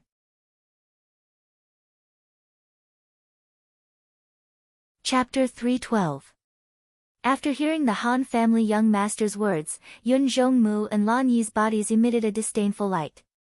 They tried their best to put on a disdainful expression as they looked at each other with disdain. "If we bump into Silver Moon, which one of you will do it?" Han family young master looked at the two. "Nonsense, of course it's me. I'm not far. I came from Moonlit Night City in 3 hours. Do you think it's easy?" Yun Zhongmu said. "So you know this isn't Moonlit Night City? If you know what's good for you, then be quiet. We'll kill Silver Moon first." Lan Yi said. Ha ha ha ha. To be honest, I really don't want to be honest. Don't think that Silver Moon only has 12 people. Brother. Yun Zhongmu heavily patted the Han family young master's shoulder. "They all came from Cloud City. There are around 1,000 of them. May I ask, how many people do you have? Why do you care how many people I have?" Although Lan Yi said this, he was quite depressed. He had noticed Silver Moon as soon as she arrived at Whitestone City. Of course, he knew that Silver Moon wasn't alone. Of course, he didn't have the backing of Yun Zhongmu's 4,000 people. Those brothers from last night were pretty much his limit. After losing the opportunity last night, it would be quite difficult for them to kill Silver Moon with just their strength alone. However, players from Moonlit Night City would rather lose their lives than lose their face. At this moment, they obviously wouldn't be soft-spoken and continued to argue with Yun Zhongmu. The brothers behind him finally couldn't stand it anymore. They all found a seat and said to Lan Yi, "Big Lan, you do what you need to do. We'll sleep first." After saying this, they all laid down and went to sleep. "Fuck, what are you sleeping for? Get up and fight." Lan Yi went over to grab them. "Aya, stop messing around. I'm so tired. You two can argue for a bit. If you're tired, then go to sleep." The brothers here clearly had the same mentality as Yun Zhongmu's brothers. Fuck. Yun Jongmu and Lan Yi said at the same time. I say, you two, stop arguing. Han family young master said. Fuck, who do you think you are? Of course, Lan Yi was hostile towards the Han family young master. Seeing that the Han family young master wanted to be the peacemaker, he scolded him first. Lan Yi's reason for being hostile towards the Han family young master was very good, so the Han family young master wasn't angry. He calmly said, what I mean is, you two go out and fight. I have a brilliant idea here. If you refuse to cooperate no matter what, then I can only offer it to one side. Cloud Twilight didn't even think about it and immediately laughed. Brother Han, is there anything else to say? Of course it's me. I'm not going to fight with that brat. He's the boss now. In front of so many brothers, I should give him some face. What's your plan? Tell me now. This was actually quite objective. Cloud Twilight was a thief, while Lan Yi was a mage. In a 1v1, a mage would have a hard time dealing with a thief. However, how could Lan Yi be willing to back down now? He gave Yun Jongmu a look of disdain and said, don't tell me you're scared. Cloud Twilight turned around and looked at him. Grandson, I gave you face, but you don't want it. Do you really want me to take care of you? It's not certain who will take care of who. Don't be so fucking stubborn. I pity you and want to leave you some levels. Once we've killed enough Silver Moon, you can go pick up some trash. You're the one who wants to leave your levels, right? What? You've been a boss for so long that you've started to treasure yourself? Don't tell me you're going to run away at the next Silver Moon. Fuck you. Die. Cloud Twilight seemed to have received the greatest insult in the world. His eyes, which were already red from staying up late, looked like they were about to bleed. He pulled out his dagger and rushed towards Lan Yi with quick movement. Scolding was scolding, but when it came to fighting, the players of Moonlit Night City weren't careless. Lan Yi didn't dare to challenge a thief like Cloud Morning just because he was stubborn. He still had some confidence in himself. As soon as he saw Yun Jongmu charging towards him, he stretched out his hand and muttered something. With a pa-la sound, Cloud Jongmu, together with a chair, fell onto the ground. Yun Jongmu was still at a loss, but Lan Yi didn't let go of this opportunity. He waved his staff and chanted. A bolt of lightning struck Cloud Jongmu's head. It was the first skill of a lightning mage, lightning spell. Lan Yi unexpectedly didn't take the normal path like Gu Fei. He chose the lightning path, which was rarely chosen by mages. His lightning couldn't compare to Gu Fei's, but Cloud Twilight didn't suffer much. He quickly climbed up from the ground and continued to rush forward. However, the fall had interrupted his stealth, so he couldn't use it on cooldown yet. Cloud Twilight's speed was reduced. Lan Yi made full use of the structure of the room. He circled around the tables and stools, and as soon as the cooldown was over, he would use lightning. Spells like Fireball and Chain Fireball were slower than lightning, so he didn't use them at all. Cloud Twilight was on fire. Circling around the tables like this, he had an advantage in agility, but he couldn't use his maximum speed. He couldn't catch up to Lan Yi for a long time. When this lightning struck his body, it would numb him. He definitely couldn't continue like this. Cloud Twilight didn't chase foolishly anymore. He began to kick away the stools and tables. As he chased, he prepared to clear out a large area so that Lan Yi couldn't escape. It was a quiet time in the game. Apart from the two groups and the Han family young master, there was no one else in the tavern. Lan Yi flew around freely. Cloud Twilight chased after him. He was struck by lightning while working as a porter. He didn't give up. Son of a bitch, his magic defense isn't low. He's still quite energetic after taking so many hits, Lan Yi said as he continued to run around. He had already cast lightning 4 times on Cloud Twilight. Don't worry, it's enough to catch up to you. You'll regret not having 2 more legs. Cloud Twilight was full of confidence. Just like that, the fight in the tavern became a bit more lively. The Han family young master was happy to see it, but the brothers on both sides who were sleeping on the tables were woken up. They looked at the scene in front of them with sleepy eyes. After a moment of shock, they all jumped up and took out their weapons. Fuck, they're really going to fight. Apart from that, someone said unhappily, if they want to fight, they should have fought earlier. Why did they pick now? I'm so tired. That's right, that's right. There were actually quite a few people who agreed. They were all talking and yawning at the same time. The brothers on both sides stared at each other. The Han family young master had already taken his wine bottle and cup to the corner to make room for them. However, the two sides still hadn't started fighting. Everyone had probably experienced this before. When you really needed sleep, nothing would be able to arouse your interest, especially when you were in the middle of a good sleep. At this moment, you would only have one wish, to quickly deal with what needed to be dealt with and then go back to sleep. At this moment, there was only one way to quickly deal with the situation in front of them. The players on both sides acted at the same time. Lan Yi's brothers grabbed onto Lan Yi, while Cloud Twilight's comrades grabbed onto Cloud Twilight. Stop fighting, stop fighting. What's there to fight about? If you have the energy, why don't you just sleep for a bit? Both sides grabbed onto their own leaders and returned to their seats. Let me go. Cloud Twilight roared. Let me kill him. Kill me. How much HP do you have? I'll kill you with a lightning strike. Lan Yi said as he raised his hand to cast another lightning spell. In the end, his mouth was gagged by his own people, and he couldn't say another word. On the other side, Cloud Twilight's treatment was similar. He was forcefully pulled back by his brothers and pressed onto a bench. Go to sleep. Stop messing around.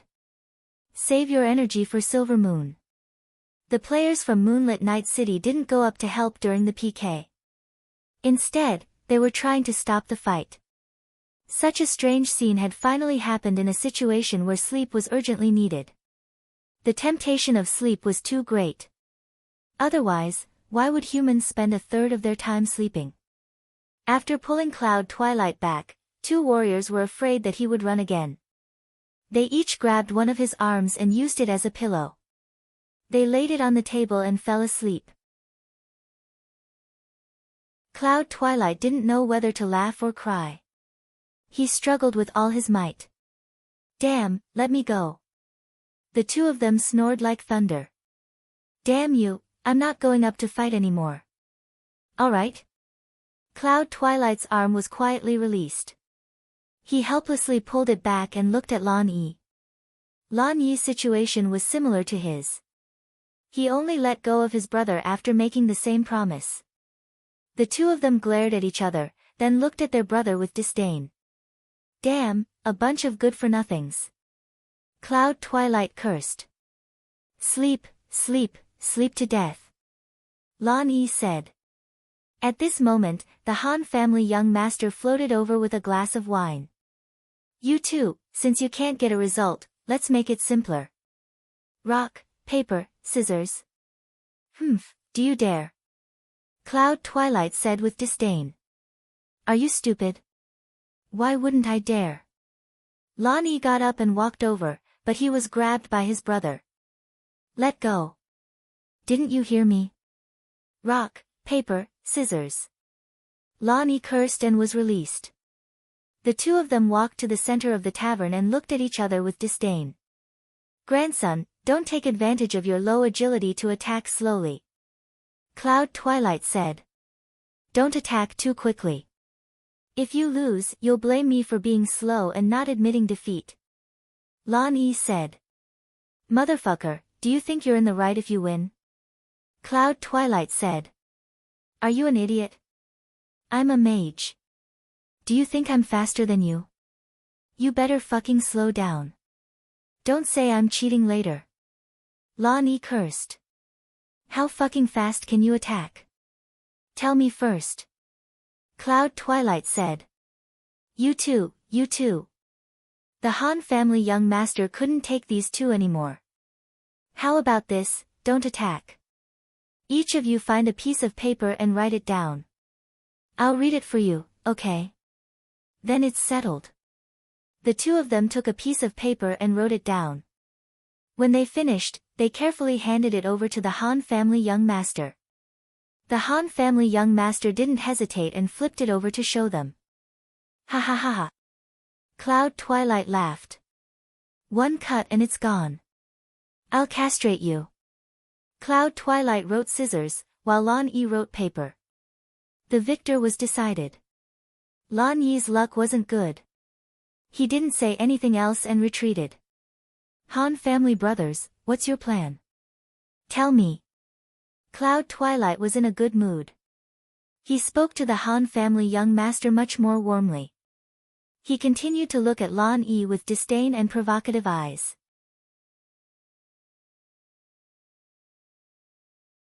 Chapter 313. The quarrel between the two finally came to an end with a rock-paper-scissors game. Although it was just a child's game, Lan Yi still had the integrity to admit defeat. He sat back down and didn't say anything, letting the anger in his heart burn him. Han brothers, what's the plan? Hurry up and tell us. Yun Zhongmu urged the Han family young master. It's like this. It's not worth it to make such a big scene just for a petty person like Silvermoon. So many of us are fighting to the death for a guy like him. It's too displeasing. The Han family young master said. Indeed. Do you have any good ideas? Yun Zhongmu nodded and asked. Like this. You, take some people to guard the Knight's camp in Whitestone City. Our child elite group will be responsible for sending Silvermoon back to you tonight. Han family young master said. Isn't this inappropriate? Yun Zhongmu was startled. He wasn't doubting the ability of the child elite group, but the situation they were in. They were teammates on a quest together. If they attacked Silvermoon during the quest, how would the 1,000 players view them? Did this guy not know the seriousness of this matter? Ha! Han family young master knew what he was thinking and said indifferently, don't worry, we'll do it secretly. Will it work? This time, Yun Zhongmu was a little doubtful of their ability. With Silvermoon's cunning, he would definitely be on guard against his enemies. They all wanted to get the black brick at any time, let alone someone like Silvermoon who was good at using black bricks. Making a move in secret was easy to say, but would Silvermoon give them the chance? You don't need to worry about this.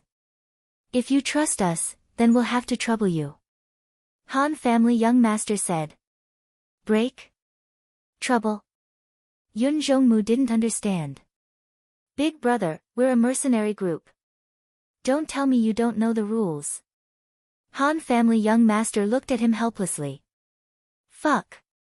Yun Zhongmu suddenly stood up. Of course, it wasn't that he didn't know the rules, but he didn't think Han family young master would talk about it.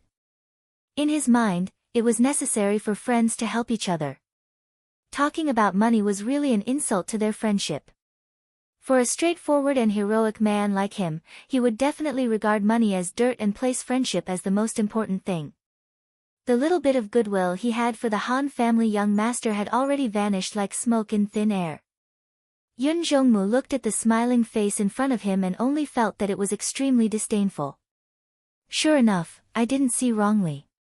This person is too loathsome, definitely not someone of my generation. Cloud Twilight thought to himself.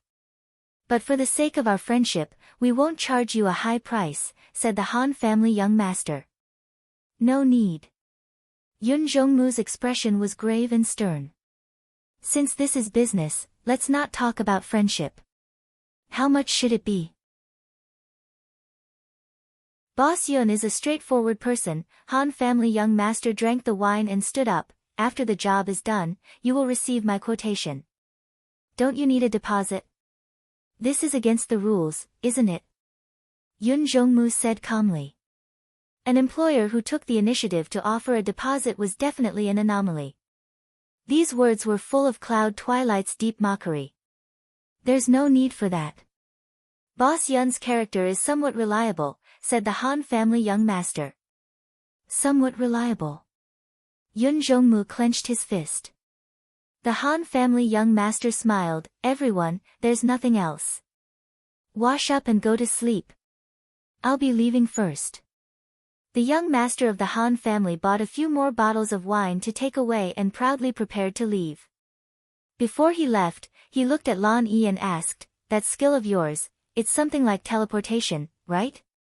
Lan Yi was startled and didn't reply. The Han family young master had already left. However, Yun Jongmu glared at him. "Brat, did you cheat just now?" "Bullshit, it's all a skill in the game. You lost and you don't want to admit it." Lan Yi scolded back. "Who lost? Who the fuck lost?" Yun Jongmu roared. "If you don't accept it, come again." The scolding started again, and the tavern never had a peaceful day. After the Han family young master came out, he didn't think about this matter anymore. This plan didn't require any special arrangements. At this time, it didn't matter if Yun Jongmu and the others continued to find Silvermoon and ravage her, or if they just let her be and waited outside the knight's encampment at night. It didn't really affect what the Han family young master wanted to do. After 6 p.m., the players of Cloud City came online one after another and gathered at the north gate of Whitestone City. A long snaking line was also moving from the direction of the dungeon. It was Todd, who had just been rescued from the dungeon by Reigning Four Seas, and they were heading over. At the front of the line, the guild leader of Unsworn Sword, who had personally escorted Todd, was in high spirits. They had already passed through 2 main cities and completed 2/5 of the quest. It seemed like they hadn't run into any big trouble yet. The casualties were basically negligible. The biggest losses were from those who didn't dare to follow when they first crossed the ravine. The 6 members of the child elite group were among the mercenary players, carefully searching for something. They looked around, but all they did was shake their heads. "Did you see Silvermoon?" they asked each other in the channel. The answers were all negative. Everyone had already heard from the Han family young master that they had taken on the quest to help Yun Jongmu send Silvermoon back to Whitestone City. They were all very happy to take on this task. With Gu Fei's powerful firepower and the exquisite coordination of the others, it would only take a few seconds to publicly kill Silvermoon. It was guaranteed that even the gods wouldn't be able to save her.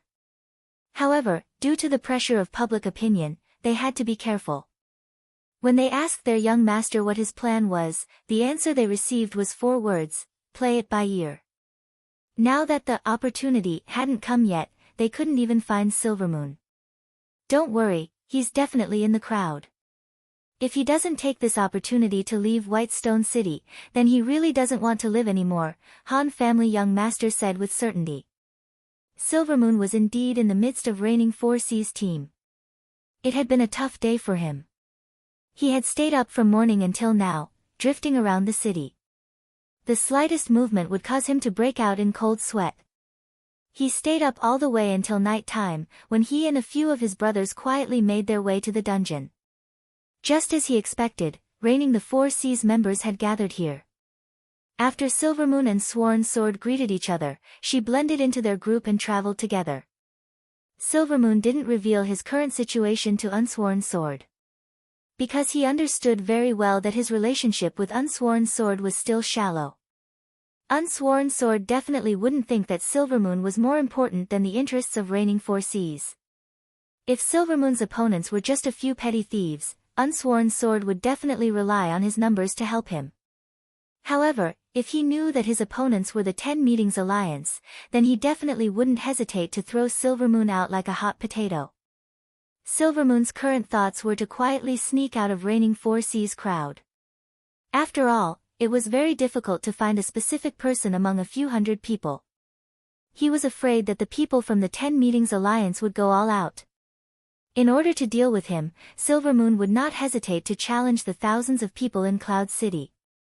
The men of the 10 Meetings Alliance definitely had this kind of bearing, so Silvermoon was very worried. Once the 10 Meetings Alliance challenged him, this fight probably wouldn't happen, and Unsworn Sword would definitely happily sell him out. So at this time, Silvermoon had a backup plan. First, he would follow the crowd. Once he found a large group of people coming out to challenge him, he would immediately shout, "Brothers," and then take advantage of the chaos to slip away. So when he approached the city gate, Silvermoon became more and more nervous and kept looking around. However, other than the group of people from Cloud City waiting for them at the city gate, there was no sign of any other large group. Until he followed the group out of the gate and left the city for a long time, the people that Silvermoon thought would definitely appear did not show up. Just like that. Silvermoon was very surprised. In order to kill him, Yun Zhongmu deliberately chased him all the way to Whitestone City. He didn't believe that the other party would let him go so easily. But where were they at this time? Even if they didn't show up in public, they were probably secretly watching his movements, right? Thinking of this, Silvermoon hid in the crowd, bowed his head and tried to pretend to disappear. However, this wasn't a long-term solution. He had to think of a way to confirm if there were any annoying people following him. Although he hadn't slept for a long time, Silvermoon's mind was still sharp. He had originally wanted to ask one of his brothers to pretend to be behind the group and go to a nearby leveling area to observe if there were any pursuers. However, if the other party was a thief in stealth, he wouldn't be able to detect them even if they were right next to him. However, this wasn't a problem for the cunning, or rather, quick-witted Silvermoon. After thinking for a while, he immediately looked for Unhindered the Four Seas leader, Unsworn Sword. "Unsworn, it seems like someone is secretly following us," Silvermoon said very seriously.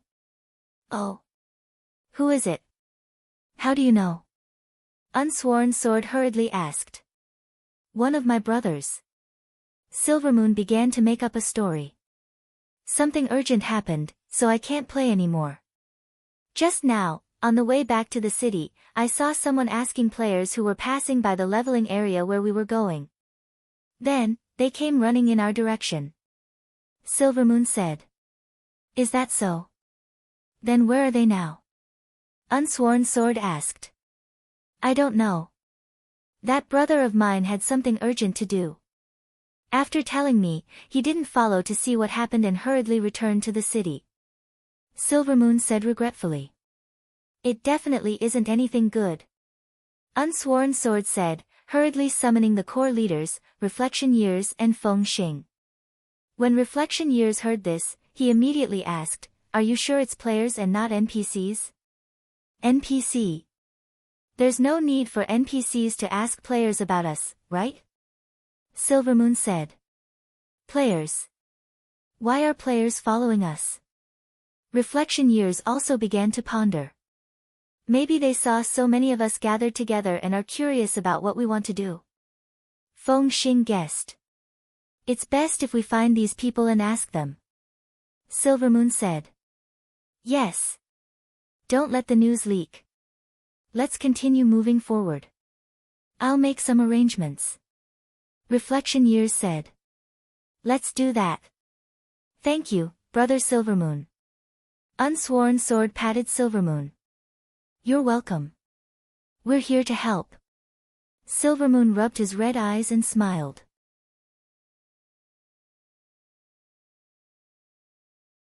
Chapter 314.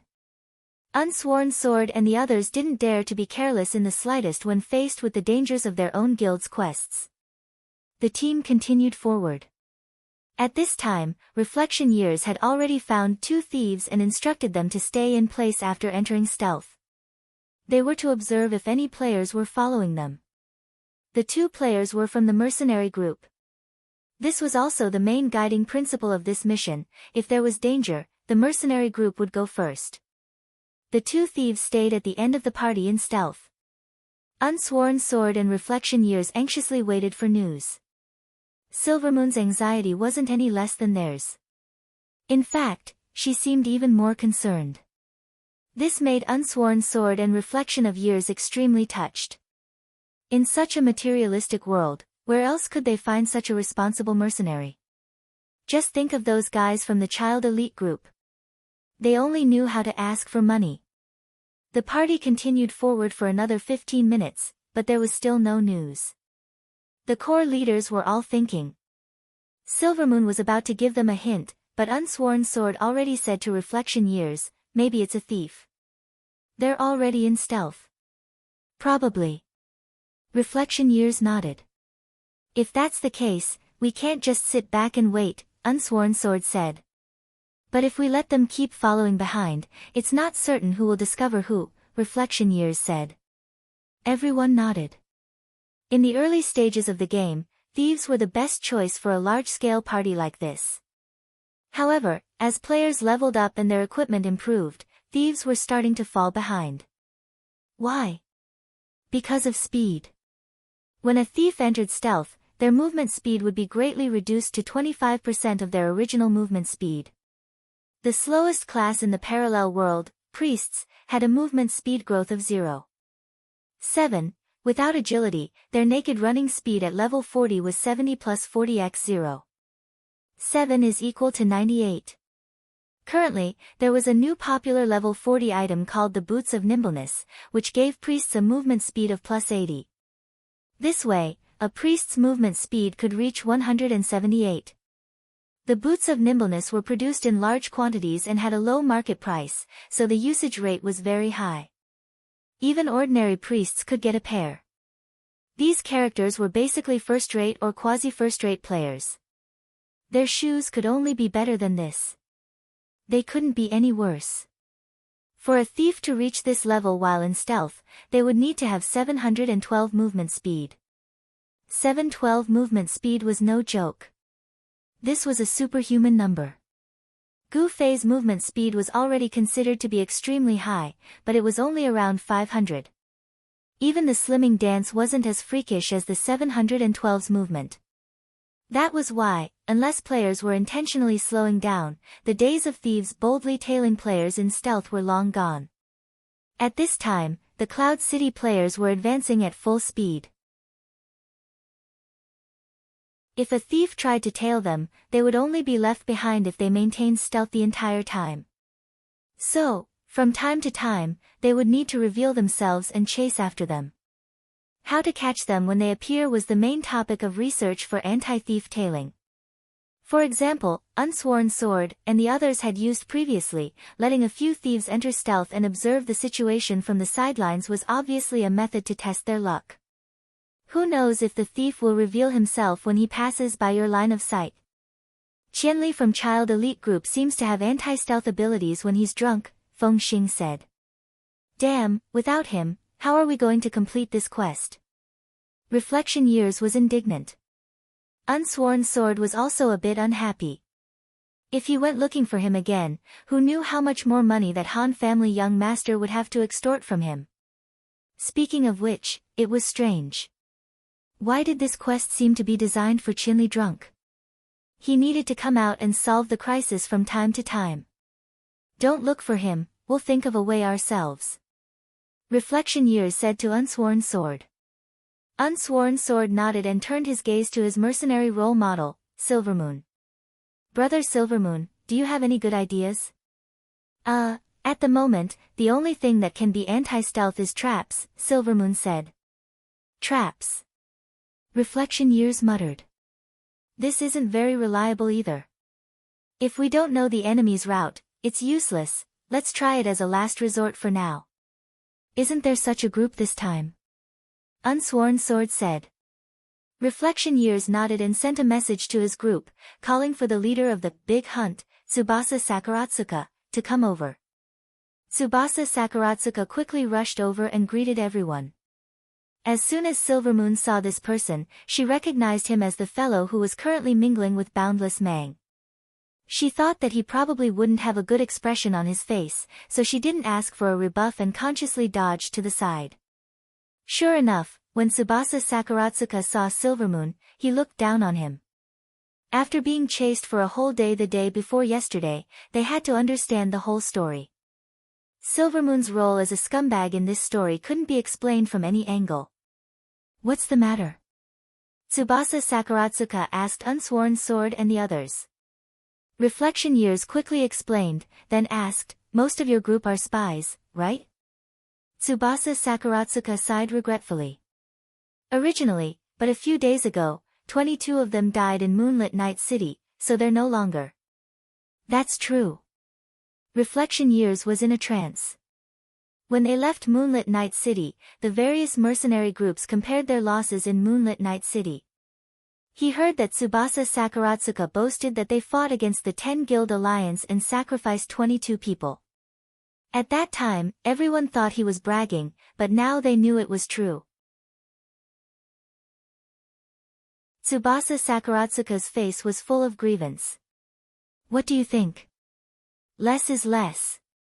There should be some spies in the other groups and our guild, right? Let's gather them together first. Brother Tsubasa, take command. Unsworn Sword said, then turned his head to the side and added, what do you think, Brother Silvermoon? You bastard. Silvermoon thought. At this moment, he really wanted to cry, but no tears came out. However, he also knew that Unsworn Sword's words and actions were not beyond reproach. After all, this was Silvermoon's idea. Asking for Unsworn Sword's opinion before coming up with the plan was also a sign of Unsworn Sword's respect for him. As expected, when Tsubasa Sakaratsuka heard that this plan included Silvermoon's shares, he was very unhappy.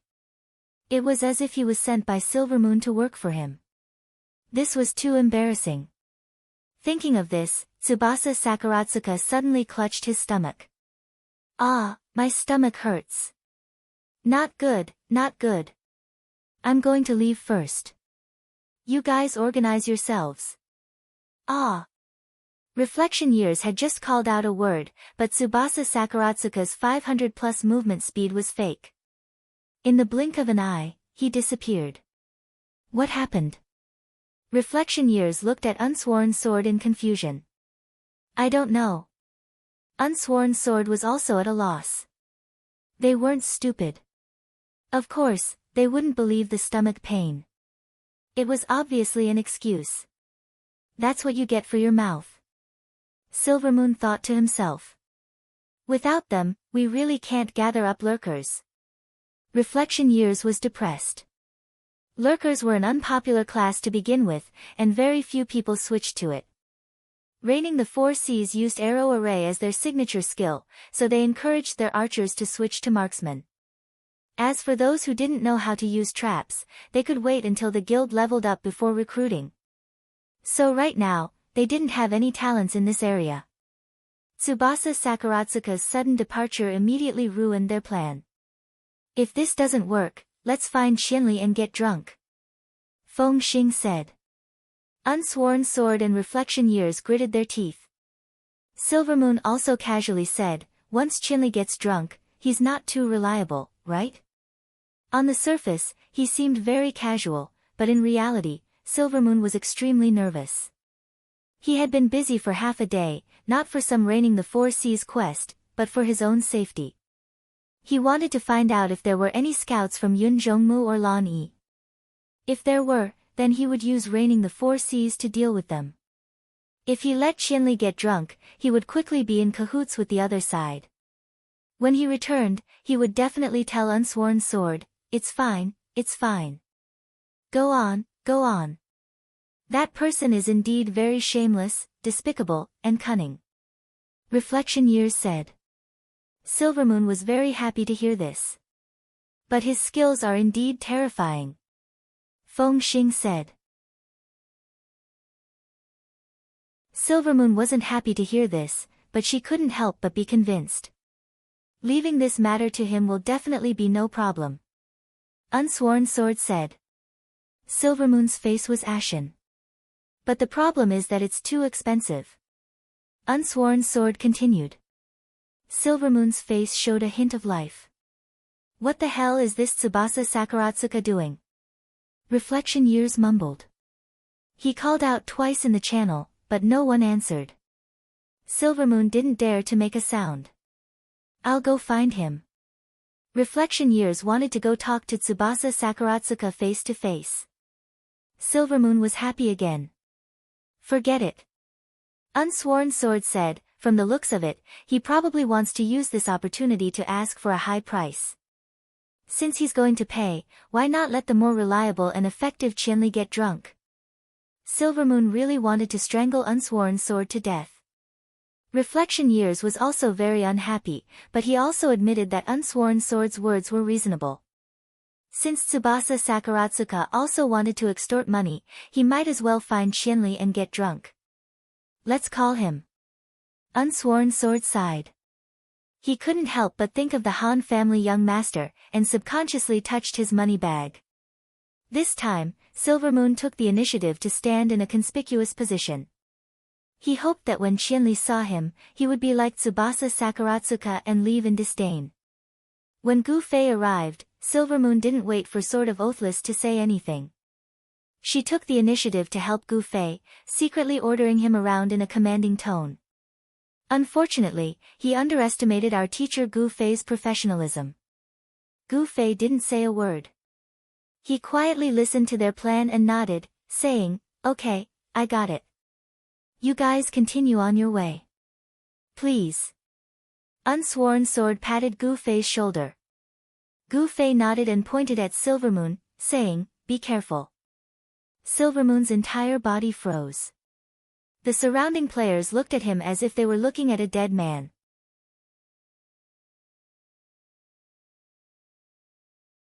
Chapter 315. Gu Fei's parting words made Silvermoon almost want to pack up and run away. He felt that if Gu Fei went, not only would he not discover anything, he might even draw the assassins that wanted to kill him to his side. He had been too careless. How could he have exposed himself to Qianli's drunken? Silvermoon was filled with regret and hatred. However, Silvermoon didn't want to just sit there and wait for death. In the blink of an eye, he had another idea. Should we give Qianli's drunken a few helpers? They have their own mercenary group. Unsworn Sword's reply made Silvermoon feel that if he didn't leave now, he really wouldn't have another chance. However, Unsworn Sword quickly slapped his head. That's right, we don't need to use all their people. We can send our own helpers. Unsworn Sword just wanted to reduce the cost. However, this made Silvermoon very happy. If Reigning the Four Seas people followed him, would Gu Fei still be able to go easy on Cloud Morning and the others? Don't let him know. Follow him in secret. Silvermoon's plan was more ruthless than the last. If Gu Fei had followed him from all four corners of the world, he would have pretended that he hadn't noticed him and used his information to guide him. If he followed him in secret, he might be able to see Gu Fei going easy on them. Not only would he be able to take care of Cloud Morning and the others, but Gu Fei would also be seen as a traitor. This was the legendary killing two birds with one stone. However, after saying this, the three core members of Reigning the Four Seas looked at Silvermoon strangely. Not good. Silvermoon thought to himself. It's too obvious. Silvermoon opened his mouth to say something to cover up, but he heard Time's reflection say, "Stealth is useless against Qianli's drunken." Silvermoon froze. In a moment of desperation, he had forgotten about this and came up with an unreliable idea. Not resting for a long time and being extremely nervous and anxious, this was a huge blow to a person's mind. Silvermoon was in such a state right now. But let's call some thief brothers. Sneaking around Qianli's drunken will numb the enemy. Unsworn Sword said. They didn't know what Silvermoon was planning. Okay, I'll arrange it. Time's reflection said. For these kinds of people who might have to face a battle, the first choice was naturally the mercenaries. Mercenary groups like the Child Elite Group had to charge extra fees for doing something special. This was a special clause that the Han family young master had fought for. Most of the mercenary groups had a one-off deal with Unhindered Four Seas. They would receive the money and obey Unhindered Four Seas orders. It was that simple. Find someone reliable. Unsworn Sword said. Should we ask Little Shang to bring some people over? Reflection of Years asked Unsworn Sword for his opinion. All right. Unsworn Sword nodded. Honestly speaking, there were so many mercenary groups out there, and the only one that could be considered trustworthy was the Rainbow Cloud mercenary group led by Gu Xiaoshang. In the mercenary competition, Gu Xiaoshang had lost to the fourth place against the current mercenary group. On the child elite group side, when Gu Fei returned, everyone naturally asked him what was going on. When Gu Fei said this, a few of them understood and said, Cloud Twilight's people. There's no need for him to send people over. What are you guessing about? Won't we know after asking? After sending the message to Cloud Twilight, he became nervous. No, we're all preparing at the knight's camp. What, is there an accident? There's no problem. Sword Demon, who was in charge of communication, replied. In the end, he said to the other side, it's not Cloud Twilight. There's another person. Han family young master said, he also wants to kill Silvermoon. I think it's someone from the previous world. It might be them. That's still someone who's on the same side. Unscathed in battle said. Han family young master frowned and asked Gu Fei, there's someone following us. The people behind us don't know, but the people in front of them know first. Gu Fei spread his hands, indicating that he didn't know. Maybe Silvermoon has already sensed it. Brother, you said. There's no need to sense it. He'll figure it out even if he thinks. But, if it's his plan, why would he ask Qianli to come out? This won't help him at all. Han family young master was smart, but he didn't expect Silvermoon to lift a rock and smash his own foot. At this time, he was also depressed. But this guy is following Unsworn Sword and the others. It won't be easy for us to take action. Sword Demon said.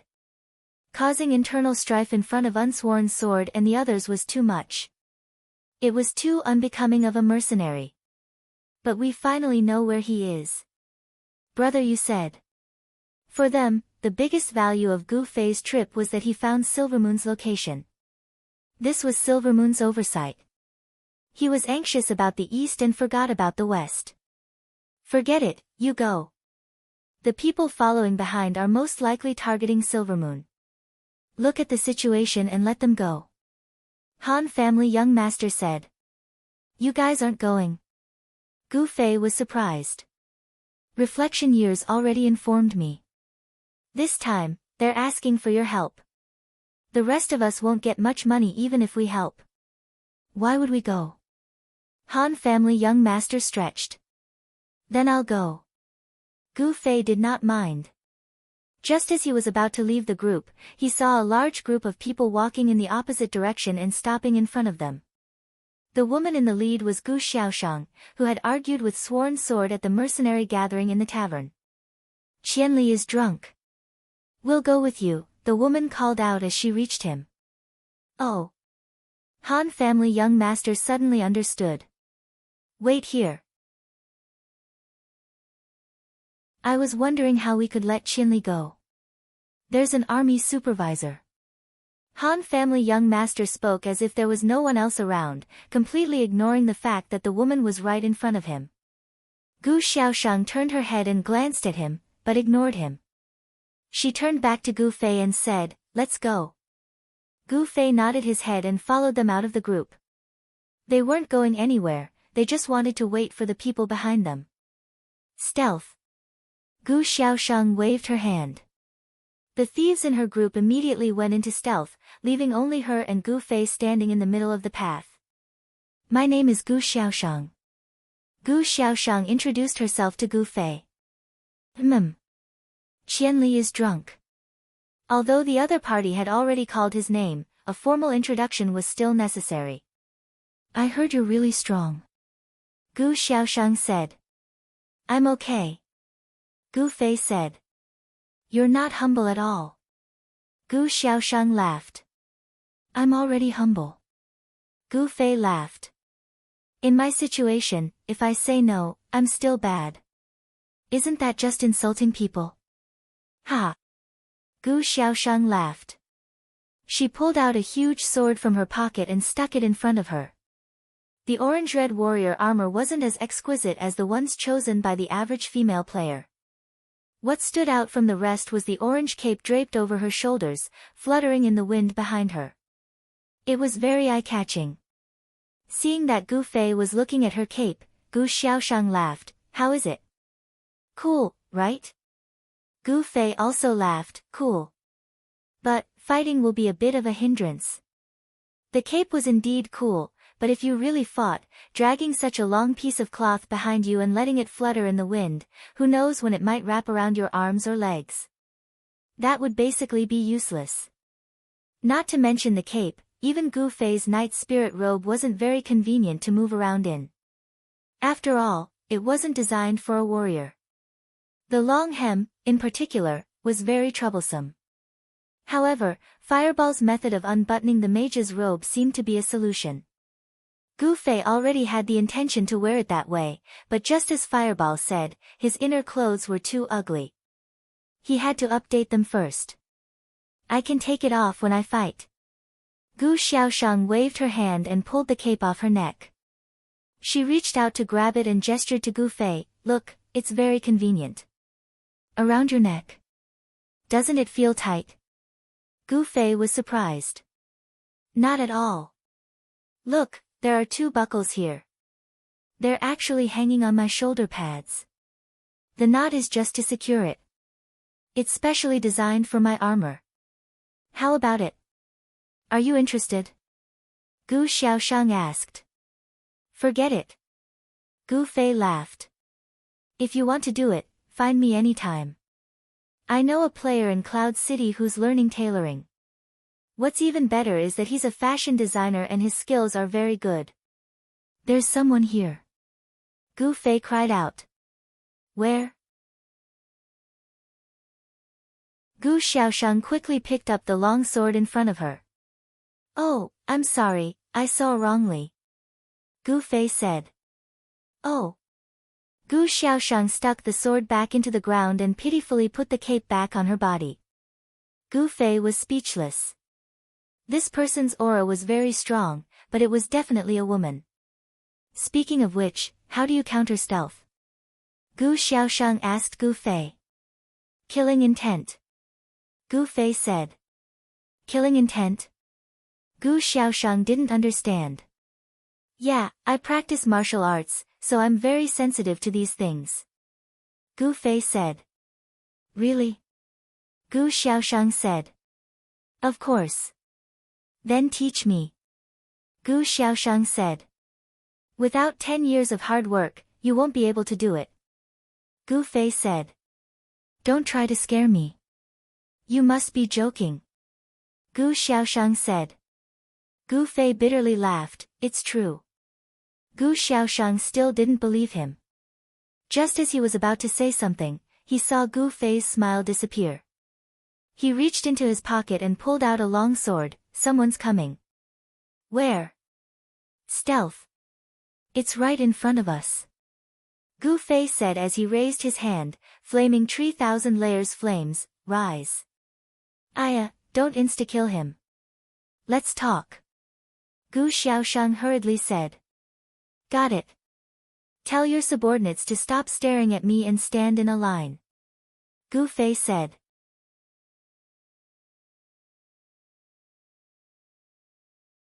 Chapter 316. It wasn't easy for the stealthy thieves to set up a formation. Because they couldn't see each other, the slightest contact would expose both of them. This was something that thieves had to be very careful about in a team. The settings of the parallel world weren't complicated. In fact, it was even simpler than many old MMOs. But because of the holographic simulation, there was a lot to learn.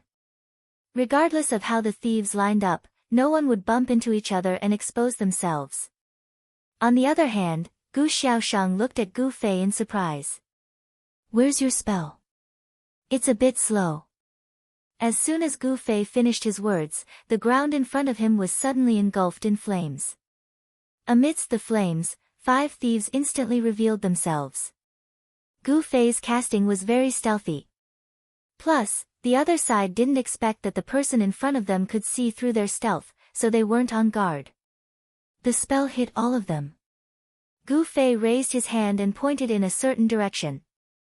Heavenly fire wheel, descend. Before the fire wheel appeared, 3 thieves had already flashed out of the ground and fled in all directions. There was nothing they could do. Moving in stealth was too slow. It was impossible to dodge the bombardment of AoE spells. Since they would be exposed anyway, they might as well show themselves to avoid the damage. Gu Fei had set his main hand to be empty-handed, so the 2 AoE spells didn't do much damage. The 8 thieves were at a loss. They didn't know how they were discovered. Gu Xiaoshang stepped forward with unparalleled momentum. She gently pulled the knot of her cloak with her left hand. With a whoosh, the wind blew her cloak off her shoulders. She was so cool that words couldn't describe it. Who are you? Gu Xiaoshang grabbed the long sword in the ground with her right hand and asked in a low voice. Gu Fei leaned over and whispered, "Your cloak has been blown away by the wind." Gu Xiaoshang hurriedly looked back. Sure enough, her cloak didn't fall to the ground. Because the wind was too strong, it just floated away. But she didn't panic and snapped her fingers in the wind. Immediately, one of the thieves beside him revealed his true form and chased after the cloak. Everyone was dumbfounded. It was rare to see such a cool girl. Ahem. Gu Fei coughed to remind everyone to pay attention. Everyone came back to their senses. Gu Xiaoshang raised his hand. Surround them. The 8 people were naturally quite shocked because they only saw 3 people, and one of them had gone to chase after the cloaked figure. Of course, from the movements of the person chasing after the cloaked figure, the 8 of them quickly realized that their opponent also had a thief hiding nearby. Who are you people? Gu Xiaoshang asked again. The 8 of them did not answer. Who are you looking for? Gu Fei's question was very enlightening. At the same time, he was thinking about how he should go easy on these 8 people if they were looking for Silvermoon. However, the 8 of them still did not answer. This made the 2 of them very hesitant. Gu Fei needed to confirm the other party's identity, but Gu Xiaoshang also wanted to find out the other party's intentions. If you don't say anything, we're going to make a move, Gu Xiaoshang threatened. However, the thief on the other side revealed a look of disdain and finally replied to Gu Xiaoshang, "Attack? How many people do you have? What do you think?" Gu Xiaoshang laughed. Ha! The opponent laughed dryly and suddenly shouted, "White stone asking for directions." Gu Fei and Gu Xiaoshang were both startled. What kind of skill was this? They had never heard of it before. Then, the 8 thieves, who were standing back to back, each took out a small bag from their pocket and threw it in a few directions. The small bag suddenly opened in the air, and a burst of white dust mixed with gravel flashed out, like a white fog. Following that, a circle of thieves revealed themselves from stealth, their bodies covered in white stains. Gu Xiaoshang's mercenary group, Rainbow Cloud, was a level 4 mercenary group with 80 people. There were only 10 thieves in the group. 2 of the girls were scared when crossing the ravine in the Black Dragon Mountain range and returned home. The one who went to chase after the cloaked figure had not returned yet. At this moment, there were only 7 thieves, and they were all exposed after being thrown by their opponents. Humph. This is the white lime produced in our white stone city. You've never seen it before, right? The thief said proudly. Then, he looked at the encirclement, 7 thieves, including Gu Fei and Gu Xiaoshang. There were only 9 people. They only had one more than them, so it was not much of an advantage. He could not help but laugh. You call this an encirclement? Gu Xiaoshang had already called for reinforcements from Sword of No Oath. After all, no one had expected the other side to have so many people tailing them. They thought there were only 2 or 3 people at most. Gu Xiaoshang was trying to buy time, and did not really want to fight them. What do you want? Gu Xiaoshang wanted to say a few more words. Don't waste time, let's break out. The thief ignored Gu Xiaoshang and turned to speak to his brothers. As he spoke, he sprinted towards a thief in a certain direction. The others immediately followed behind him and rushed in that direction. Gu Xiaoshang saw that the direction they were rushing towards was the weakest of the 7 thieves. He did not expect that while he was buying time, he would give them time to identify the people in the circle and pick the weakest link. This. Gu Xiaoshang turned to speak to Gu Fei, but Gu Fei was already gone. When he turned back, he saw that Gu Fei had already flashed in front of the leader of the thieves. The sword in his hand slashed out a ray of fire. The thief did not have any chance and was instantly killed. The remaining 7 were immediately stunned and stopped in their tracks. They could not help but retreat, putting some distance between them and Gu Fei. Gu Fei was also forced into a corner. If he had confirmed the identity of the other party, he could have just watched them break out of the encirclement and escape. However, these fellows refused to say what they were doing. As a responsible mercenary, Gu Fei would definitely not let them go so easily. Dark sword, black robe, instant kill, double flame flash. This was already a symbol. The 7 of them were stunned for a moment before they reacted and exclaimed, "Qianli is drunk." "Huh, you know me," Gu Fei said. "Amazing video," they muttered. "Now you know how amazing I am. Hurry up and tell us who you are, what you do, where you came from, and what are you trying to do by following us? Tell us." Gu Xiaoshang also came over. The 7 of them looked at each other, but still did not speak. Gu Fei was also in a lot of pain. Suddenly, he had an idea and asked one of them, "What's your name?" "Wild Boar, what kind of stupid name is that?" Gu Xiaoshang could not help but laugh. Gu Fei was not in the mood to laugh. He hurriedly added the other party as a friend. It was hard to say it in person, but it was fine to communicate privately. In the end, the other party did not turn on the friend button. Gu Fei was really helpless and could only continue to enlighten them. "Wild Boar, who are you guys looking for by following us? Or is there something else? If you're looking for someone for personal matters, just tell us the name and we'll call him over. It's not that hard.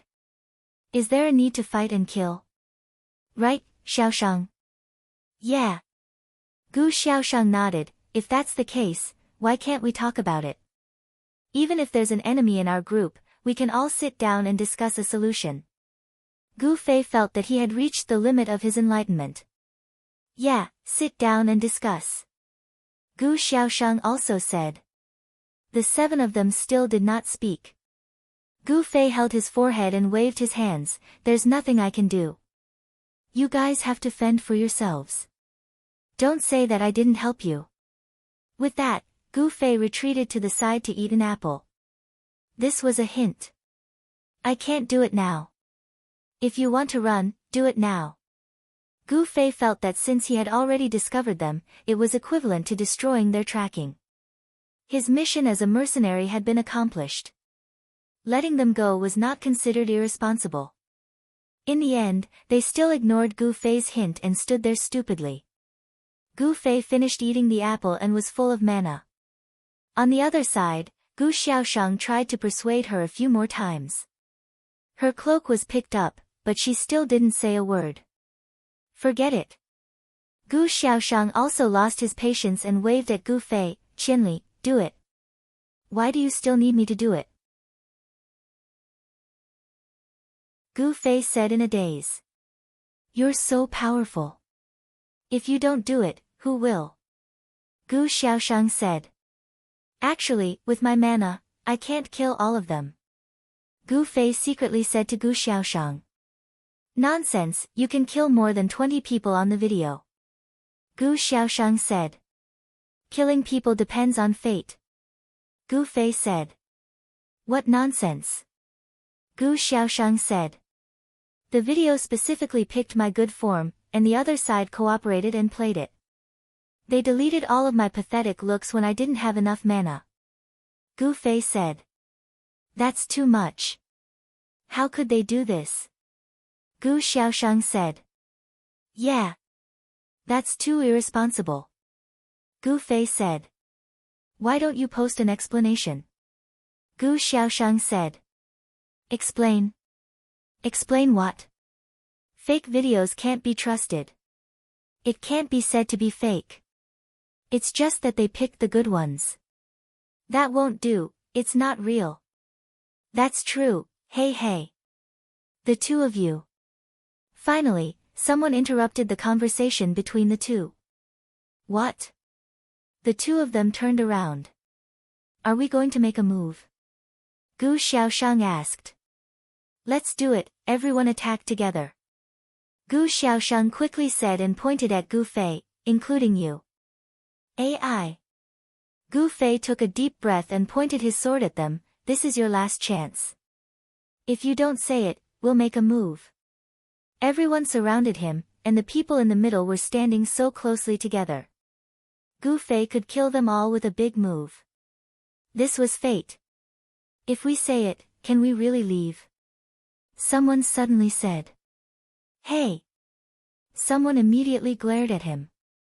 I don't want to drop levels. This person jumped out from the 7 people.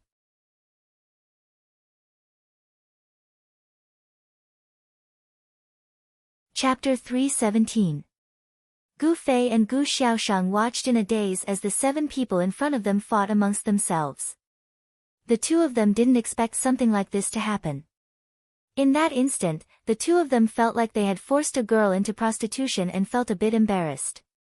Before he could think of anything to say, the 6 thieves on the other side had already gone berserk. They shouted, "You're the first one to lose a level." The 6 of them uniformly surrounded the traitor.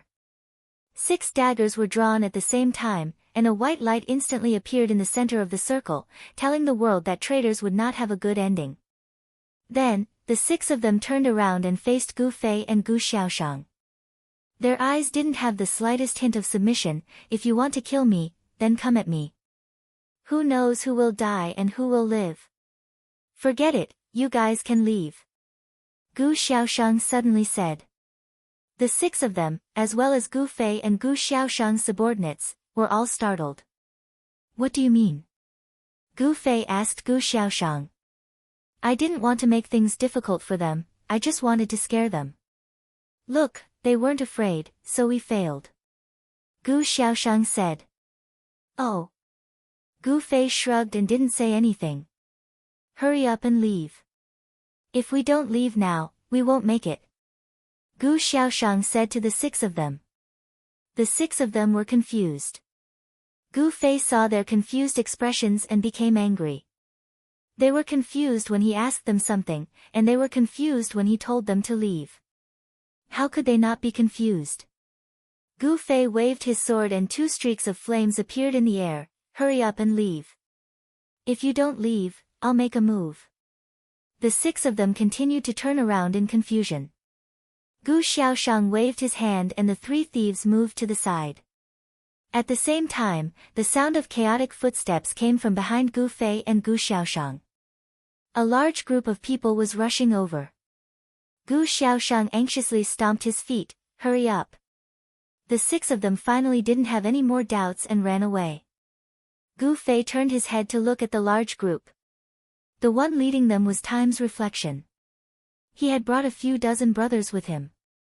When he saw the 6 thieves running away, he hurriedly asked, why did they run away?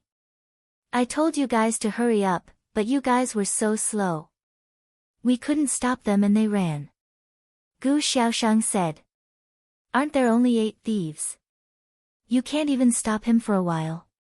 Time's Reflection was confused. If I didn't stop him, then I didn't stop him. Why do you have so much to say? Gu Xiaoshang was displeased. Women. He was a natural-born actor. Look at how calm Gu Xiaoshang is. Can you think of the reflection of the years she intentionally let him go? Just as Gu Fei was thinking, Time Reflection turned to him. Brother Qianli, it's just 8 thieves. You should be able to stop them, right? Gu Fei was startled, and Gu Xiaoshang also looked at him nervously. Gu Fei raised his eyebrows and said to Time's Reflection, I had a stomachache just now, so I didn't stop him. In a moment of desperation, Gu Fei couldn't think of any fancy reason. It sounded like a lie. Time's Reflection glared at him fiercely. Seeing that the thieves were nowhere to be found, he turned to Gu Xiaoshang and asked, what are they trying to do? Gu Xiaoshang said helplessly, they won't say it even if I beat them to death. There's nothing I can do. Sigh. Time's Reflection sighed helplessly. Then let's go. Time's reflection took his brothers and chased after the team as fast as he could. They were all members of Reigning the World, and they would be scared if they didn't stand with the others. They always felt that the whole world was plotting against them and stopping them from completing their mission. At this moment, he was not in the mood to go with Gu Fei and the others, so he rushed to catch up with the main group. After he left, Gu Xiaoshang finally let out a sigh of relief and said to Gu Fei, "Thanks." "For what?" "For your stomachache." "Even though it's a lousy reason," Gu Xiaoshang said. "Lying isn't my strong point," Gu Fei said. "But aren't you very close with them? Why didn't you tell the truth?" "Even if we're close, we have to follow the rules. If they knew that I was the one who let them go, I'd have to deduct the commission. So many brothers are eating with me," Gu Xiaoshang said. They chatted as they chased after the main group. Unfortunately, they had a warrior like Gu Xiaoshang. It was easy to be left behind, but it was a bit difficult to catch up. Fortunately, the Sword of the Unsworn Sword had taken advantage of his position and instructed the entire team to move slower, all for the sake of taking care of the girl he fancied. Gu Fei and the others were finally able to see the main group getting closer and closer. At this time, Time's reflection had already returned to the team. Unsworn Sword greeted him and asked, "How was it?" Silvermoon stood quietly to the side, but she was actually more anxious than anyone else. "They ran away," Time's reflection said. "When I arrived, they were already gone." "Impossible, weren't there only 8 thieves?" "With Qianli drunk, there's no way they could have run away," Silvermoon said in shock. "He said his stomach hurts." Time's reflection said helplessly. "Do you believe him?" Silvermoon looked at everyone. Everyone shook their heads. This kind of lie was the most infuriating. They knew it was fake, but there was nothing they could do about it. Why did Qianli drunk let them go? "There must be more to it than meets the eye," Silvermoon said. Silvermoon said, but in his heart, he was already certain that this group of people was most likely looking for him. Perhaps 1,000 Miles Drunk had already sold his position just now. Could it be that there were already sharpshooters lying in ambush in the surroundings, waiting to snipe him countless times? "When Xiaoshang comes back, you can ask her," Time's reflection said to Unsworn Sword. "I'll ask her now." Unsworn Sword sent a message to Gu Xiaoshang. On the other side, Silvermoon had already subconsciously shrunk his head, trying his best to squeeze himself between the crowd. At that moment, he wished that the 3 spirit imprisoning shields in his party could protect him. Unfortunately, the 3 of them had been seconded by Reigning 4 Seas and were responsible for surrounding the criminal, Todd. Unsworn Sword and the others were also afraid that some super sniper would be able to snipe them from 800 meters away. In the end, Silvermoon could only feel insecure. While Unsworn Sword was communicating with Gu Xiaoshang, Silvermoon was constantly thinking in his mind, should I run or not? If I run, where should I run to? At this time, Unsworn Sword was already announcing, Xiaoshang said that Qianli drunk is fine, but he did have a stomachache just now, he's faking it, he's definitely faking it. Silvermoon said. Unsworn Sword didn't comment. He didn't want to suspect the girl he liked. Gu Xiaoshang, who had just finished the call, snapped his fingers at Gu Fei. Hee, they're suspecting you. I told you that your reason was too lousy. But I'm your witness now, so thank me. Miss, I'm carrying this stain for you, right? Gu Fei said. Don't be so serious. You'll get a share of the commission later. Gu Xiaoshang said. Are your brothers okay with this? Gu Fei looked at the other thieves. Any objections? Gu Xiaoshang turned around. No. The others hurriedly replied. Their attitude shocked Gu Fei. He had seen all kinds of people in the game, but Gu Xiaoshang was the first guild leader he had ever seen with such an imposing aura. The others, such as Sword Without Oath, Against the Current, Twilight in the Cloud, and Silvermoon, had never acted so condescendingly in front of their own guild members. As for the rest of the group, Unsworn Sword clearly didn't want to pursue the matter any further. This left Silvermoon at a loss. There was no way a few thieves could escape from Qianli drunk. Silvermoon was certain of this. Stomachache? That was complete nonsense. This guy was purposely going easy on them, so they naturally knew each other. It seemed like they were undoubtedly in Cloud Twilight's group. They had already met face to face. Now that his location had been exposed, there was no telling if a large group of assassins would come for him. I have to run. I have to run. Silvermoon had already made up his mind. This large group could be used as a cover. If someone disappeared without a trace, no one would notice. This was a backup plan that he had already thought of. As for what to do next, let's wait until we're out of danger first. Silvermoon made up his mind. He began to pay attention to the surrounding terrain and the movements of the players around him. The group in front was just about to go around a thicket. Everyone was focused on moving forward. An opportunity. Silvermoon's footsteps were slow and orderly. As he neared the thicket, he casually walked out from the group. Then, he casually stood under a large tree that he had already observed and pretended to rummage through it. This was a very common action. Players who learn trade skills would often pick up herbs and stuff them into their bags. Since it wouldn't delay their journey, no one asked. Silvermoon's heart was beating wildly. The footsteps of the players behind him felt like they were trampling over his heart. He lowered his head and quietly looked around. Good, no one was paying attention to him. Silvermoon quickly turned around and hid behind the tree. The tree was enough to block anyone's sight. Silvermoon was very satisfied with his choice. His act of hiding behind the tree didn't attract any attention, which made him feel even more at ease. What he needed to do now was to quietly wait for the group to pass by. Then, he would slip away. Where should he go next? He had to think about this question carefully. As Silvermoon pondered, the tail of the group gradually passed by him. Anyway, let's leave this place first. Silvermoon moved his body away from the tree. He looked at the path behind the tree and turned to walk into the thicket. But after taking 2 steps, he suddenly received a heavy blow to the back of his head. Silvermoon couldn't move or speak. He could only scream in his heart, "It's over." Sapping blow. Who is it? Silvermoon still had this question, but he didn't get an answer. Several attacks came from behind and killed him on the spot.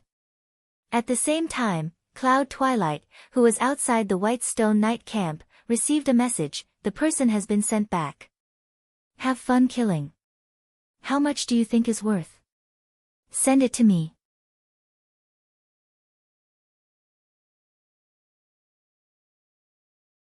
Chapter 318. At this time, Cloud Twilight was personally sneaking into the Knight's camp in Baishir City. He wanted to be the first cannon to kill Silvermoon. At the same time he received the news, a white light flashed in the Knight's camp. Who else could it be other than Silvermoon? Silvermoon didn't know what to think, but his actions and expression didn't seem to have lost his cool. The moment he revived in the Knight's camp, he began to warily look around.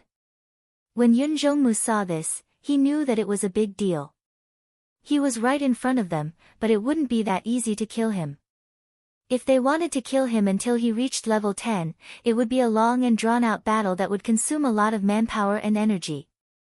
Cloud Twilight suddenly felt a bit regretful. Did they really have to delay the lives of so many people for this guy?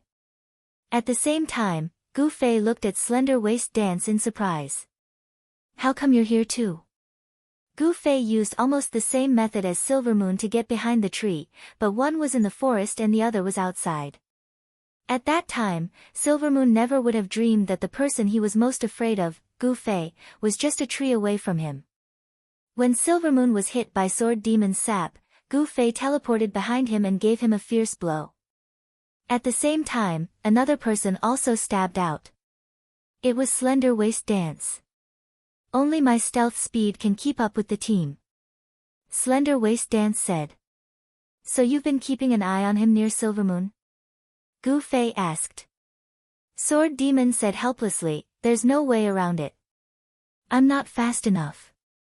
Silvermoon snuck away from the team and pretended to dig for grass under the tree, hiding behind a tree when no one was paying attention.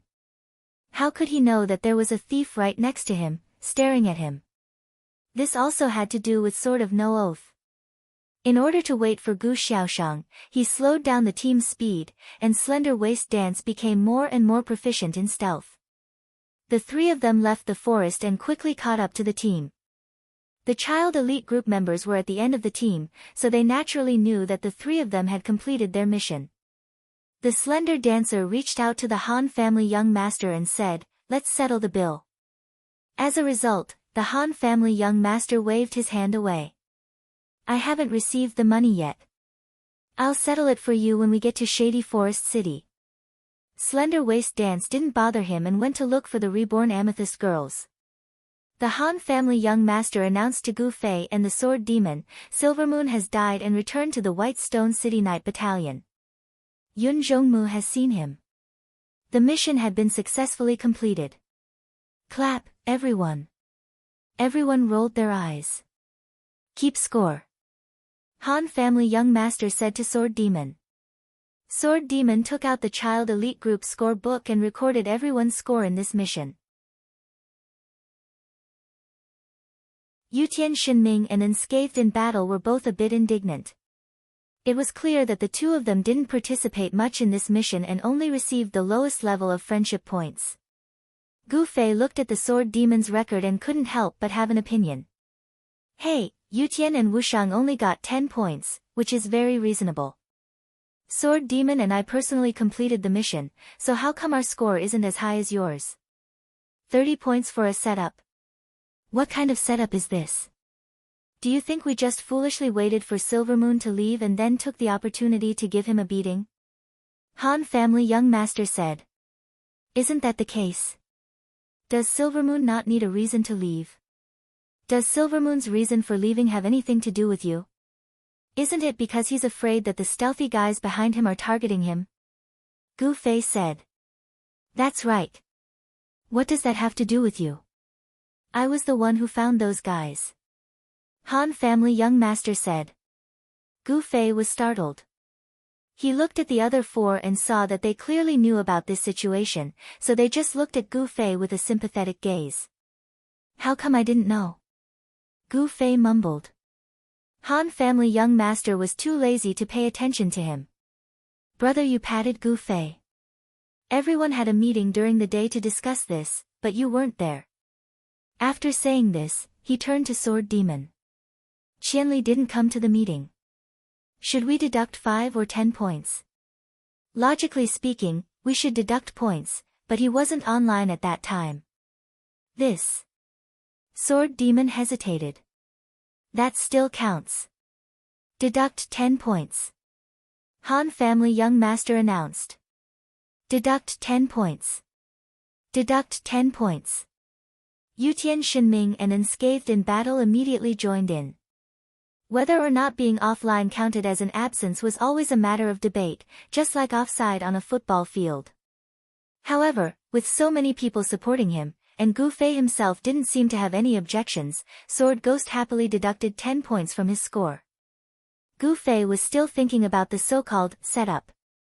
"Since you found them, why didn't you say anything when you knew I was going to stop them? What if I kill them all?" Before you left, didn't I tell you to go easy on them if they were targeting Silvermoon?" Han family young master said. "How would I know if they were targeting Silvermoon?" "You can ask them." "I did, but they wouldn't say no matter what. One of them wanted to say was killed by their own people." Gu Fei said. Han family young master was stunned. In the end, he said to the others with a pained expression, "How sad. How sad. Look at the quality of the mercenaries, and then look at you guys. Each one of you says you're an expert, and each one of you forgets friendship and goes back on your word. Don't you feel ashamed? This person is crazy." Everyone looked at Han family young master with disdain. In the end, it was Brother Yu who patiently explained to Gu Fei the composition of this plan. Because Silvermoon knew that Yun Jongmu and another group of people were coming to kill him, he would definitely be suspicious along the way. Thus, Han family young master randomly found a mercenary group in Whitestone City and had them send some thieves to secretly follow the group at night. Originally, Han family young master wanted to use Gu Fei's anti-stealth to inform Reflection Years that someone was secretly following them and make Silvermoon suspicious. In the end, he didn't expect that they would somehow discover the people following them first. When dealing with an unknown stealth, Han family young master expected that they would find Gu Fei. He didn't expect that these guys would have such a deep grudge against Gu Fei that they didn't even look for Gu Fei, who had anti-stealth, and instead went to find Tsubasa Sakuratsuka's trap group.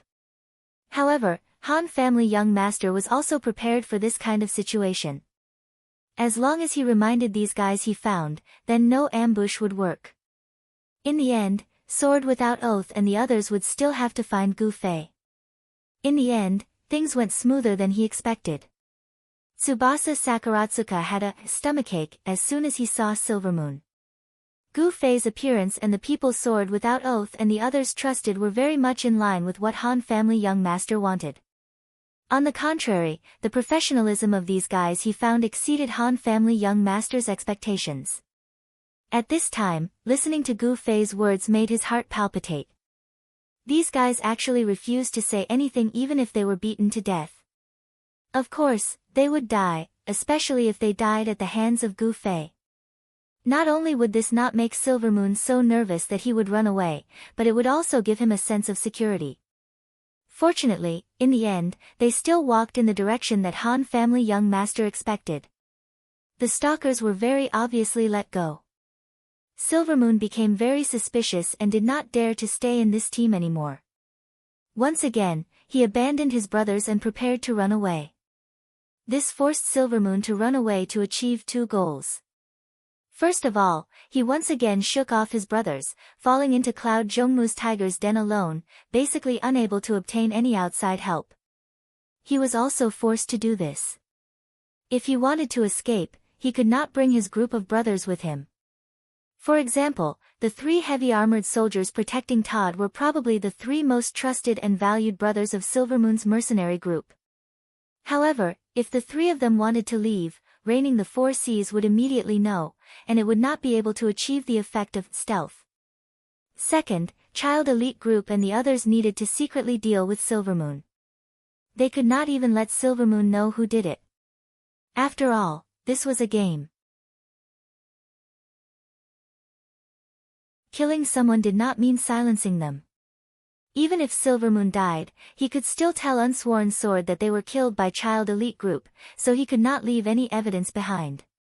After all, this was a more important matter. If Gu Fei used the excuse of stepping on my foot to kill someone, Unsworn Sword would definitely not turn a blind eye. Silvermoon's death was quite meaningful. The killer would not be affected in any way, and any help that Silvermoon might have received would be destroyed. He could not even ask for help from Reigning the Four Seas because he could not explain why he left quietly.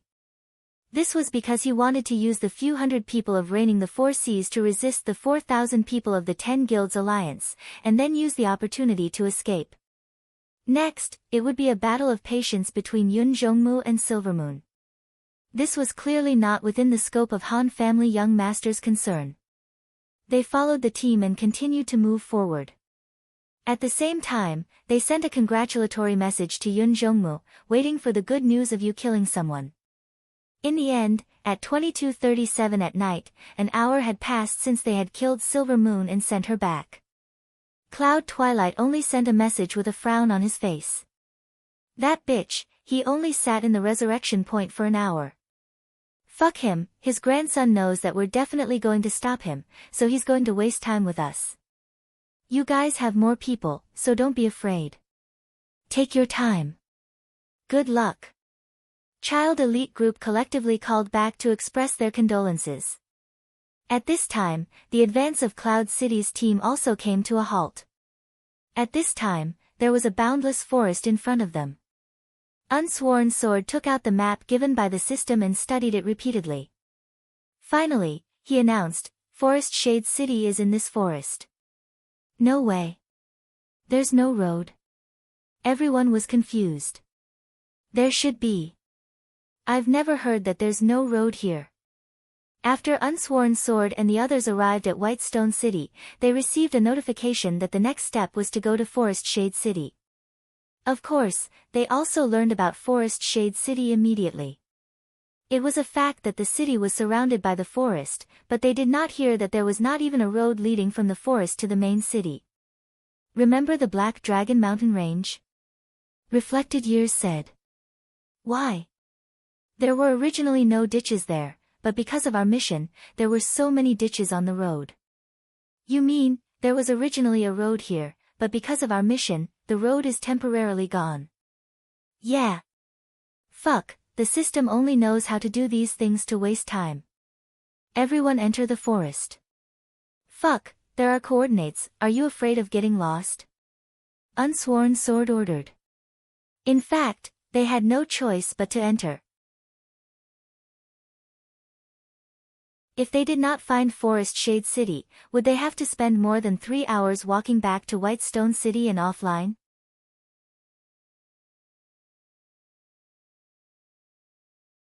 Chapter 319.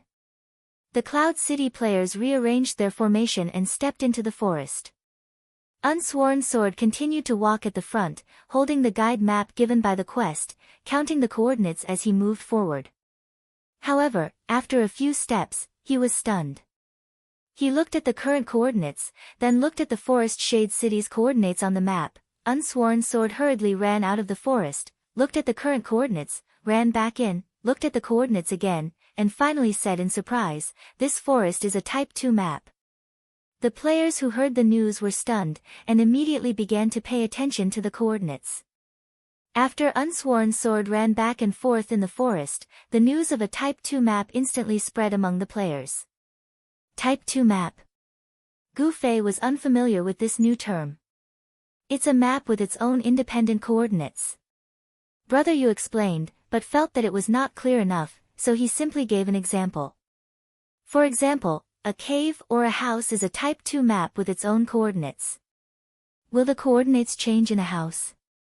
Gu Fei was absolutely sure of this, because in his career as a wanted person, countless PK criminals were caught in houses. Gu Fei could be sure that there were no special coordinates in a house. The smaller rooms continue to use the coordinates on the big map, just simply marked. For example, our 100,100, that means it's in the room.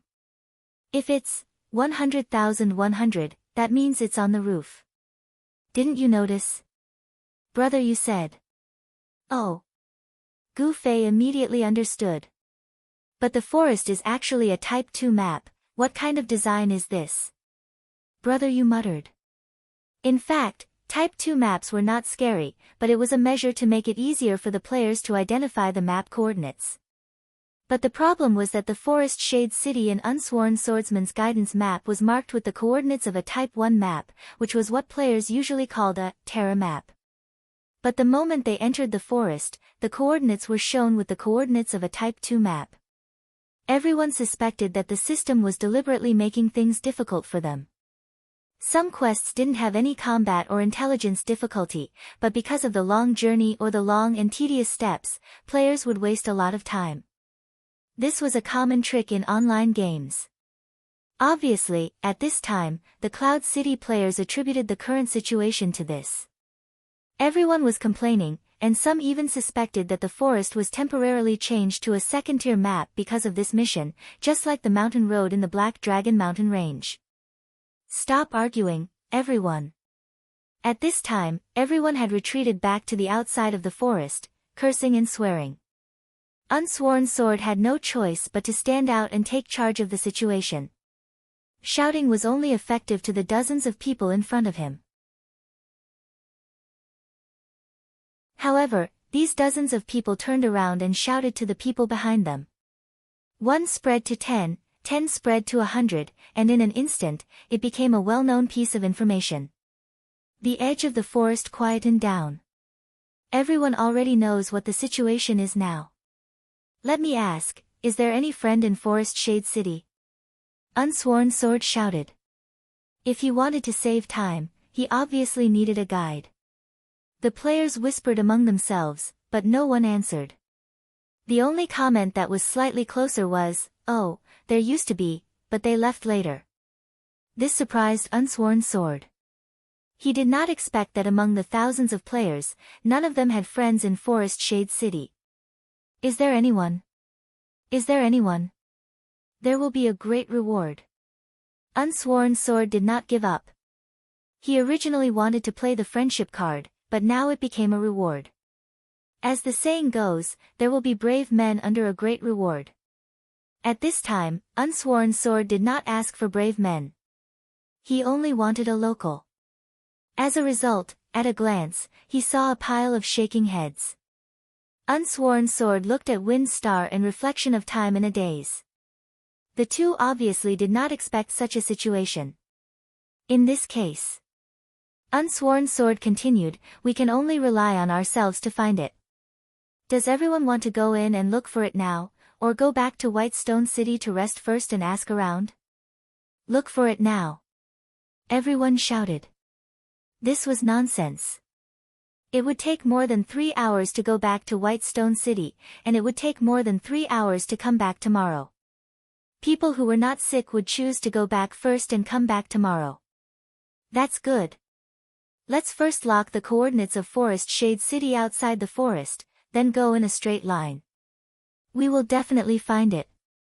Unsworn Sword finished speaking and locked the coordinates of Forest Shade City outside the forest. Therefore, as long as they could go in a straight line, they would definitely reach Forest Shade City. Everyone was quite confident about this. After all, they were looking for such a large main city. The coordinates alone occupied n number of areas. With such a large target, even if they went a little astray in the forest, they would definitely be found.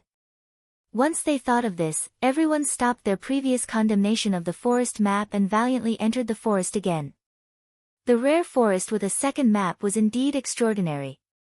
The trees were strong and lush, and from the edge of the forest to the depths of the forest, it was equally prosperous. The team was still in the front, the mercenary group was at the back, and the child elite group was at the tail end. The reborn Amethyst girls were not far from them, and Tsubasa Sakaratsuka's big hunter mercenary group was naturally not far from the girls. Tsubasa Sakaratsuka walked at this time and said to the vast forest beside him, "This place is very convenient to put a trap. There's no need to dig a hole. Just sweep the leaves and throw them, then cover them with the leaves. There won't be any flaws." As soon as he said this, someone at the front of the team screamed. In the quiet forest, this scream was so vivid. When everyone exclaimed what happened, a report came from the front. Someone stepped into a trap. Everyone's heart palpitated. One after another, they checked their feet and dug out a very deep question. Did someone accidentally step on a trap and forget to take it back, or did someone deliberately set it up? There was no answer for the time being. At the front, Sword of No Oath had already called for the so-called number 1 trap technician in Cloud City, Tsubasa Sakaratsuka, to come to the rescue. Tsubasa Sakaratsuka quickly went to the front line. "Have you started the countdown?" The first question Tsubasa Sakaratsuka asked when he arrived showed that he was an expert, and these people present were all laymen. No one thought that the countdown would start the countdown the moment they fell into the trap. Everyone was ashamed. "Let's start the countdown now," Tsubasa Sakaratsuka said to the others. He picked up a wooden stick from the ground and brushed away the leaves on the guy's feet. The leaves on the ground in the forest were very thick. Sometimes, a single step would leave a hole, which was why Tsubasa Sakaratsuka said that this place was suitable for traps. A shiny trap clamp was stuck on the guy's feet. Tsubasa Sakaratsuka looked left and right. The others also held their breath, waiting for him to come to an earth-shattering conclusion. "It's a hunting trap," Tsubasa Sakaratsuka announced. "Fuck," everyone replied. So far, this was the only type of trap the lurkers knew. If it wasn't this, what else could it be? "But I've never seen one like this before," Tsubasa Sakaratsuka continued. "What do you mean?" Sort of no oath asked from the side. It's quite exquisite. It should be a trap of a higher level, Tsubasa Sakuratsuka said as he raised his head to ask the player who was caught. Is there any damage? Just that it can't move. The player nodded. Tsubasa Sakuratsuka mumbled, even if the level is high, it doesn't add any damage. Then there's not much point in leveling up. The player's face darkened. It seemed like Tsubasa Sakuratsuka was using him as a guinea pig for scientific research. Tsubasa Sakuratsuka's gaze turned elsewhere. Everyone's eyes followed him. Don't stop the timer. Tsubasa Sakuratsuka shouted. Everyone hurriedly looked at the guy's right foot. His right foot with the trap clamp was being stared at by everyone, and he felt very uncomfortable. Tsubasa Sakuratsuka used a wooden stick to poke at the ground. Not long after, he exerted some force with the other end of the stick, and another trap appeared. There's more. Sort of no oath walked over and frowned. Time. Tsubasa Sakuratsuka said to him. It's a trap. Sort of no oath indicated that even though he had come over, the others were still watching his foot. Maybe there's more. Tsubasa Sakuratsuka tossed the trap down, and the stick poked somewhere else. Everyone followed his footsteps. Suddenly, there was another "Aya" from behind them. Everyone jumped up in fright. Tsubasa Sakuratsuka was also surprised. He turned around and angrily said, Are you stupid? Didn't you see that I tossed that trap over there? You're still stepping over there. Didn't we already dismantle the trap? The player was depressed. Do we have the skill to dismantle traps now, bro? Tsubasa Sakuratsuka asked in return. The player could only feel ashamed of his lack of knowledge. Tsubasa Sakuratsuka continued to ask, Did you start the timer this time? Everyone was startled. They immediately reacted and felt ashamed again. Manners. Tsubasa Sakuratsuka criticized. The group of people swallowed their anger. There was nothing they could do.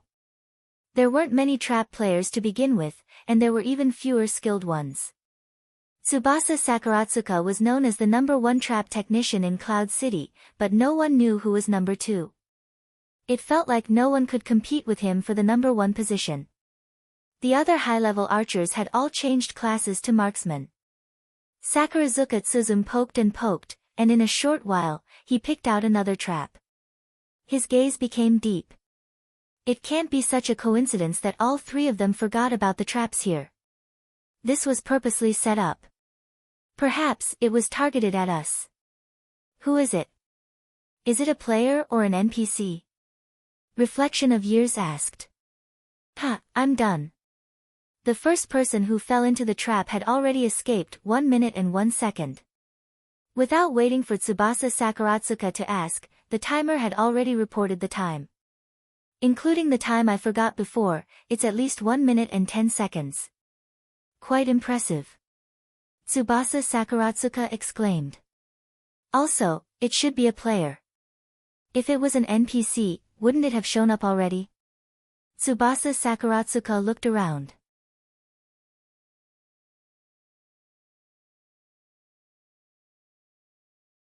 Chapter 320. Tsubasa Sakuratsuka continued to pick through the fallen leaves as he said to Unsworn Sword, If it's an expert, the traps wouldn't be so simple. The ones hidden under the leaves might just be to attract our attention. Perhaps there's an even more powerful trap hidden deeper in the ground. An even more powerful trap. What is that? Unsworn Sword asked anxiously. A hunting trap that lasts longer, Tsubasa Sakuratsuka replied. Unsworn Sword really wanted to slap this guy to death. Everyone, watch your step. Unsworn Sword turned around to remind everyone. However, this didn't need to be said. Ever since the first person stepped into the trap and screamed, everyone had long since started paying attention to their feet. Can we still move forward? Unsworn Sword asked Tsubasa Sakuratsuka. The trap itself isn't harmful, Tsubasa Sakuratsuka replied. Sakura Tsutomu replied, its purpose is to restrict movement. As you can see, it can last for more than a minute. After that, the ranged classes will attack. This is currently the main strategy used in conjunction with traps. If we recklessly move forward without understanding the situation, no matter how many people there are, we will only be eaten away. Can't we find all the traps? Unsworn Sword looked at the wooden stick in Tsubasa Sakuratsuka's hand. In theory, yes. But don't forget, traps are dead, but people are alive. A true trap expert won't just lay down traps and wait for the rabbit to come. When you step into a trap, the trap will be restricting you. When you don't, it will be a kind of restraint. While you're bitterly searching for the trap, you've already fallen into their trap. They naturally have a way to deal with it. I know. Unsworn Sword took a deep breath. Tsubasa Sakuratsuka was really too long-winded. Even if he didn't really understand traps, he was still able to understand the principles behind them. That's why I said that the key isn't how many traps there are, but how many people are controlling them. How many people are waiting for us to step out of their trap? Tsubasa Sakuratsuka's voice became deeper as he spoke. After he finished speaking, he looked around with a profound gaze. There was only a slight rustling of leaves in the forest. Coupled with Tsubasa Sakuratsuka's tone, everyone couldn't help but feel a chill. They looked around, searching for the profound question of how many people there were. Let's stop advancing for now. Call the guild leaders over and discuss our countermeasures, Unsworn Sword announced. At this moment, at the end of the line, all the players were waiting for news from the front, chatting in twos and threes. Suddenly, Gu Fei turned around and shouted, "Someone's here." Who is it? It wasn't just the child elite group. Gu Fei's voice had also been heard by Unsworn Sword, who was at the forefront of the Dalian team. Gu Fei looked at the forest behind them warily. Someone was there just now. Is it a person, or an NPC? Brother, you said. It's a person. An NPC wouldn't have a murderous aura, Gu Fei said. Murderous aura. Everyone looked at Gu Fei with a strange expression. I'll go take a look. Gu Fei pulled out his sword and carefully walked in the direction of the murderous aura. The feeling just now was fleeting. Based on his experience, the other party should have noticed Gu Fei in that instant. Gu Fei couldn't point out the specific direction, but he was sure that there was someone there. I'll go with you. Sword Demon also pulled out his dagger and entered stealth. He followed beside Gu Fei and carefully walked in that direction. Behind them, everyone was watching. Not long after, Unsworn Sword and the others, who were at the front of the line, came over and asked, "What's going on?" A player pointed at Gu Fei's figure in the forest. He said there's someone behind him. Who? Is it a player or an NPC? Reflection of Years asked. Everyone's expression was strange. The Han clan's young master sighed and said, "Damn it, can't the question be more creative?" Reflection of Years' expression was unhappy. Han family young master hurriedly smiled at him. Sorry, I'm not targeting you. Reflection of Years' expression softened, but Han family young master added, "It's targeting everyone, including you." Everyone, including Reflection of Years, was so angry that their noses were crooked. Be careful. Gu Fei, who was searching, suddenly shouted. Then everyone saw Gu Fei's body lean back and quickly jump. At the same time, the dark streak sword in his right hand slashed down. With a ding, there seemed to be a flash of light at Gu Fei's feet. Then they saw Gu Fei land steadily and say in a low voice, "There's a trap." Tsubasa Sakuratsuka hurriedly ran over and saw that there was an activated trap at Gu Fei's feet. It was even more exquisite than what they had seen at the front of the line. There was even a faint flash of metal. Under normal circumstances, two teeth that would normally clamp a person's feet were tightly clenched together, making people shudder. Sword Demon, who was on the side, came out of stealth. Gu Fei's, "Be careful," was, of course, for him to hear. At this time, Gu Fei also had lingering fears. This trap is really sick. It can even chase and bounce. But it was obvious that everyone looked at Gu Fei as if they were looking at a sick person. Just now, it was clear that Gu Fei had stepped into the trap and immediately retracted his feet to dodge it. However, this trap could actually jump from the ground and chase after him for a short period of time. So, Gu Fei's longsword instantly slashed down and cut down the trap that had jumped up.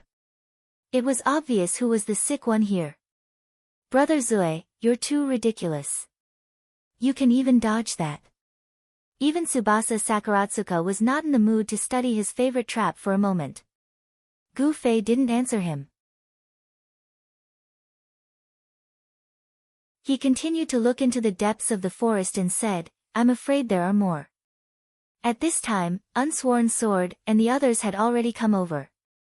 The first thing Tsubasa Sakuratsuka said was, have you started the timer? What timer? Duh, the trap time. Tsubasa Sakuratsuka said. Didn't you miss? Even if you missed, you still activated it. Once activated, the trap will only disappear after the time limit is up. You can still use the timer. You guys should really study up on your trap knowledge. Tsubasa Sakuratsuka's face was full of resentment. The guild leader of Reigning the Four Seas, Unsworn Sword, was speechless. However, he also noticed a problem. This time, everyone had clearly arrived at the same time and saw the trap being activated. Why did this brat still blame them when he didn't know the timer? Wasn't he just using it as a pretext? How despicable. Unsworn Sword thought to himself. This trap is even stronger than the one before. Tsubasa Sakuratsuka said, and according to Brother Zue, it can even bounce up. This should be the effect of the higher the mastery of the skill. This means that its bounce is even more terrifying. What about your trap? What's the speed of your trap? Unsworn Sword suddenly asked. Tsubasa Sakuratsuka smiled bitterly, mine isn't even as good as the one before. I dropped a level when I was level 40. Below level 40, a player would learn a new skill every 6 levels. For example, level 12, level 18, and so on. With the addition of level 40, these levels were known as skill levels. Normally, when a player died and dropped a level, the most terrifying thing was to drop below the skill level. This was because skills below the skill level would disappear.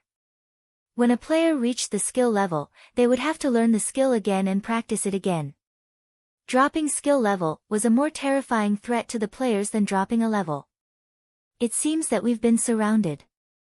Tsubasa Sakuratsuka crouched down and looked at the trap for a while, then stood up and said.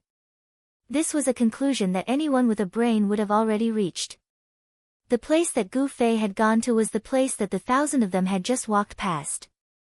It was obvious that the trap had only been placed after they had walked past it. Perhaps the moment that Gu Fei noticed it, it was also the moment that the other party had secretly placed the trap and left.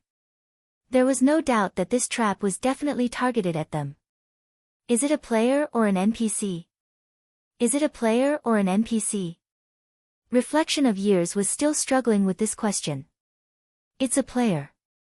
Gu Fei answered him with certainty. How do you know? Someone had told him, but he still needed more accurate evidence, especially when the person who spoke was Gu Fei. Gu Fei shrugged. I saw it. It was better not to mention the murderous aura. If he said too much, these players would act like the students in his school and treat Gu Fei, who claimed to know martial arts, as a problem. Saw it? You can tell at a glance whether it's a player or an NPC. There are so many NPCs in the city, which one of them looks any different from a player? Hey, where are you going? I'm not done yet. While Reflection of Years was talking, Gu Fei teleported and disappeared. What do we do? The 3 core members of Reigning the Four Seas gathered together again, along with the leaders of the various mercenary groups. The ones that were sent to search around have also found the trap. We are now surrounded by a large trap formation. Tsubasa Sakuratsuka explained the situation. His mercenary group had always been in charge of the trap exploration work. Sworn Sword was very pleased that they had hired this mercenary group that was widely known to be very wretched. It was finally of great use. Can't we get rid of all the traps? Someone asked. No. Sworn Sword stopped Tsubasa Sakaratsuka in time and started his long trap theory. Why? But the person who asked this question wanted to get to the bottom of it, so Tsubasa Sakaratsuka went on with another long speech. Sword of No Oath forced himself to hold back. His eyes swept across the crowd, wanting to say a few words to emphasize the seriousness of the current situation. But after looking around, he suddenly had a little doubt. After looking around again, he could confirm his doubt. He looked at Reflection of Years and asked, "Where's Silvermoon?" This was a meeting between the core members of Reigning the Four Seas and the mercenary group leaders. All the leaders had arrived, but Silvermoon was nowhere to be seen. Reflection of Years had only called out to the group leader once, and it was only now that he realized that someone had not arrived. He had to admit that Silvermoon's concealment of his existence was quite successful. Only at this special moment did people realize that he had been gone for a long time. Where is he? Sworn Sword muttered, preparing to privately contact Silvermoon. He left, someone suddenly said.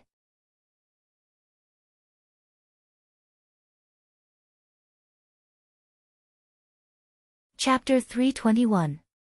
The person who spoke was the most taciturn among the mercenary group leaders, but everyone was looking forward to interacting with her, the leader of Amethyst Mercenary Group, Luoluo. The leader of Amethyst Mercenary Group was July. Usually, the leader of the mercenary group would be the leader of the mercenary group. However, there were exceptions. For example, the leader of Four Seas Mercenary Group was Reflection of Years. Amethyst Mercenary Group was also an exception. Luoluo was the leader of the mercenary group. There were only 2 girls in the leadership class. One was Luoluo, and the other was Gu Xiaoshang. However, Luoluo was obviously more sophisticated than Gu Xiaoshang because her mercenary group was made up of girls. If a player wanted to build an immortal harem in the game, it would be very valuable to have a good relationship with the leader of a group of girls. It was a pity that Luoluo was very quiet during the meetings. She listened quietly to everyone's words, and no one could find a chance to build a relationship with her. This was because Luoluo was very clear that there was only one reason for their mercenary group to be invited, Slender Waist Dance. If it wasn't for this strong person, their mercenary group's strength was basically at the lower end of Cloud City. The only special thing about them was that they were all girls. However, if this was also a reason for being invited, then they basically had the dirty thoughts of comfort women. According to Luoluo's intentions, Slender Waist Dance could be called to this kind of commander's meeting. Unfortunately, every time Slender Waist Dance was called for a meeting, no one knew where she was playing. This girl was too casual. At this moment, when it came to the problem of Silvermoon's disappearance, Luoluo suddenly threw out her first sentence in the meeting. Oh. Unsworn Sword did not dare to be negligent. He quickly asked, "Where did he go?" "I don't know." Luoluo shook her head. "We saw him running under the tree to dig the grass, and then when no one was looking, he hid behind the tree. After that, we didn't see him come back." "What was he doing?" Unsworn Sword was confused. "I don't know." "Didn't you guys ask him to do something?" Luoluo asked. "No." Unsworn Sword was very puzzled. He grumbled, "Why didn't you tell me you were leaving?" But he still sent a message to Silvermoon in dissatisfaction. While everyone was confused, the Han family young master was smiling gently. Luoluo also sent him a message, "Is that all?" "That's enough," Han family young master replied. "What's next?" Luoluo asked. "Next, if no one takes the initiative to hypothesize, I'll have to do it myself." As soon as the Han family young master sent this message back, a mercenary group leader jumped out.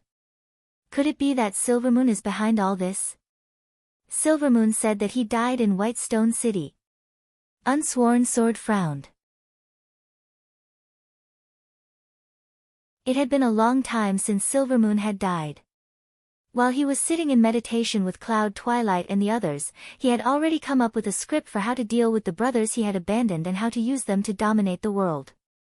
He was preparing to write a heroic legend of not wanting to drag his brothers and friends down with him because of his personal grudge. Only in this way could his lonely situation turn for the better, and he could get out of his predicament. To do this, he couldn't take the initiative. He had made a sacrifice for his brothers, but the next second, he informed everyone about it. No matter how you looked at it, he was just playing to the gallery. Therefore, he had to wait. When they realized that he was missing and anxiously came to ask, he would say a few simple words to make his image look good. Therefore, during this period of time, Silvermoon had been thinking about how to make his image look good without revealing any flaws. At the same time, he was also anxious. Damn it, why hasn't anyone noticed that I'm missing? At this time, someone finally noticed, but it was not the right time. The more chaotic the situation, the more opportunities there would be. Unfortunately, Silvermoon didn't know the situation here at all, but the Han family young master saw everything. Therefore, a very malicious plan to smear his name was formed. Silvermoon quietly left, and he came up with a beautiful explanation. And the Han family young master, combined with the current situation, also gave him an explanation. What was worse was that until now, the Han family young master hadn't said a word. He just made full use of all the resources that had happened, so someone was naturally led to say what he wanted to say. Silvermoon's quiet departure had something to do with the current situation. Silvermoon's plan was to retreat in order to advance, but the problem was that he had retreated, but no one followed him. After he very casually said to Unsworn Sword, "Sorry, I'm dead," Unsworn Sword didn't reply to him. Silvermoon was really anxious. Why didn't this Unsworn Sword ask, "Why did I die?" Of course, he didn't know that at this time, whether he died or not was not within the scope of Unsworn Sword's concern. He was also thinking about the relationship between Silvermoon's departure and the current predicament. There was also a dispute between the group leaders present. The positive side thought that Silvermoon must have something to do with this, while the negative side thought that he should have nothing to do with it. The reason was that Silvermoon's brothers in his mercenary group were still there. Abandoning his brothers and running away, it's not the first time, someone said coldly. Tsubasa Sakaratsuka. The Han family young master was really very satisfied. He didn't need to say anything. How did you know? Someone asked Tsubasa Sakaratsuka. Everyone present didn't have a deep relationship with Silvermoon, so when someone asked about his past misdeeds, he would use the same excuse he gave in the dungeon, which made everyone sigh and sympathize with him. How would I know? Tsubasa Sakaratsuka sneered. Didn't you ask around when you passed by Moonlit Night City? Who doesn't know about that place? Everyone was stunned. They didn't have a special relationship with Silvermoon, so who would specifically ask about Silvermoon when passing by Moonlit Night City? Therefore, Tsubasa Sakaratsuka added oil and vinegar to his story. With his wretchedness, the amount of oil and vinegar he added was quite high. Silvermoon was practically the world's most evil person since ancient times, and the most disgusting part of his story was that he abandoned his wife and smeared the dirt on her. Gu Xiaoshang was the first to jump up. Without Silvermoon, he had nowhere to vent his anger, so he could only point the spearhead at Unsworn Sword. Fuck, why did you find such trash? Are all the people in Cloud City dead? Why did you have to find such a person? I didn't know before. Unsworn Sword smiled bitterly. Poor Silvermoon was still sitting alone in the knight's camp in Baishur City, waiting for Unsworn Sword to ask about his death. The Han family young master finally opened his mouth at this time. It's not certain whether Silvermoon was involved in this or not. Maybe he just felt danger and wanted to escape, but was stopped and killed. This was what it meant to advance by retreating. This kind of crime didn't seem as serious as Silvermoon's ambush, but the problem was that this wasn't Silvermoon's doing, and it wasn't within the Han family young master's control. He couldn't bear the responsibility of framing Silvermoon. Therefore, he took a step back and pointed out that Silvermoon was just afraid of death and wanted to escape. Although this crime wasn't serious, it was very real. Silvermoon's character had been portrayed to the extreme. And the Han family young master's goal had finally been achieved. Even if he succeeded in framing Silvermoon for the ambush, it would only help Silvermoon make more enemies. This wasn't necessary, because Yun Zhongmu and his group were enough to deal with him. But now, by using this as a pretext, Silvermoon's character was exposed to everyone at a very suitable time. When everyone calmed down and thought about it, they realized that in the end, there was only one topic about Silvermoon: he was trash, and nothing else. And this was what the Han family young master needed. At this point, all of Silvermoon's hopes had been cut off. Unsworn Sword replied to Silvermoon, died? Silvermoon, who had been waiting for a long time, was overjoyed, but he still pretended to be calm. Nothing. Oh, he died quite far away, right? Yes, where's the night camp? Silvermoon said calmly, but in his heart, he was screaming, hurry up and ask me why I'm still in the night camp after being dead for so long. In the end, Unsworn Sword's reply was even colder, it's getting late, just in time to go to bed. Silvermoon was dumbfounded. Unfortunately, he didn't have the chance to take the initiative to attack. This was the disadvantage of advancing by retreating. What he didn't know was that after Unsworn Sword said this, he had already deleted him as a friend. When he came up with another plan, a stranger wouldn't be able to contact the leader of Cloud City, ahem. After Unsworn Sword finished dealing with this, he realized that everyone was still looking down on Silvermoon's character. He felt that his conversation with Silvermoon was really beautiful, and he couldn't help but join in the disdain. Hey! Finally, Reflection Years couldn't help but say, stop talking about that trash, okay? How are we going to get out now? Ahem. Everyone came back to their senses. Continuing to waste our time and energy, we have to get out of the forest as soon as possible, Reflection Years said. Of course, everyone thought. Who didn't know this? So. Reflection Years was just about to reveal his plan when he suddenly heard a scream from the group of players. Who the fuck stepped into a trap this time? Unsworn Sword stood up and looked over. Rogue. Rogue is next to us. There was a commotion from the group of players. Are they going to attack already? All the group leaders were excited and stood up. They weren't afraid of a head-on confrontation, they were worried that the other side would throw a trap to wear them down. Now that they were attacking, this was good, really.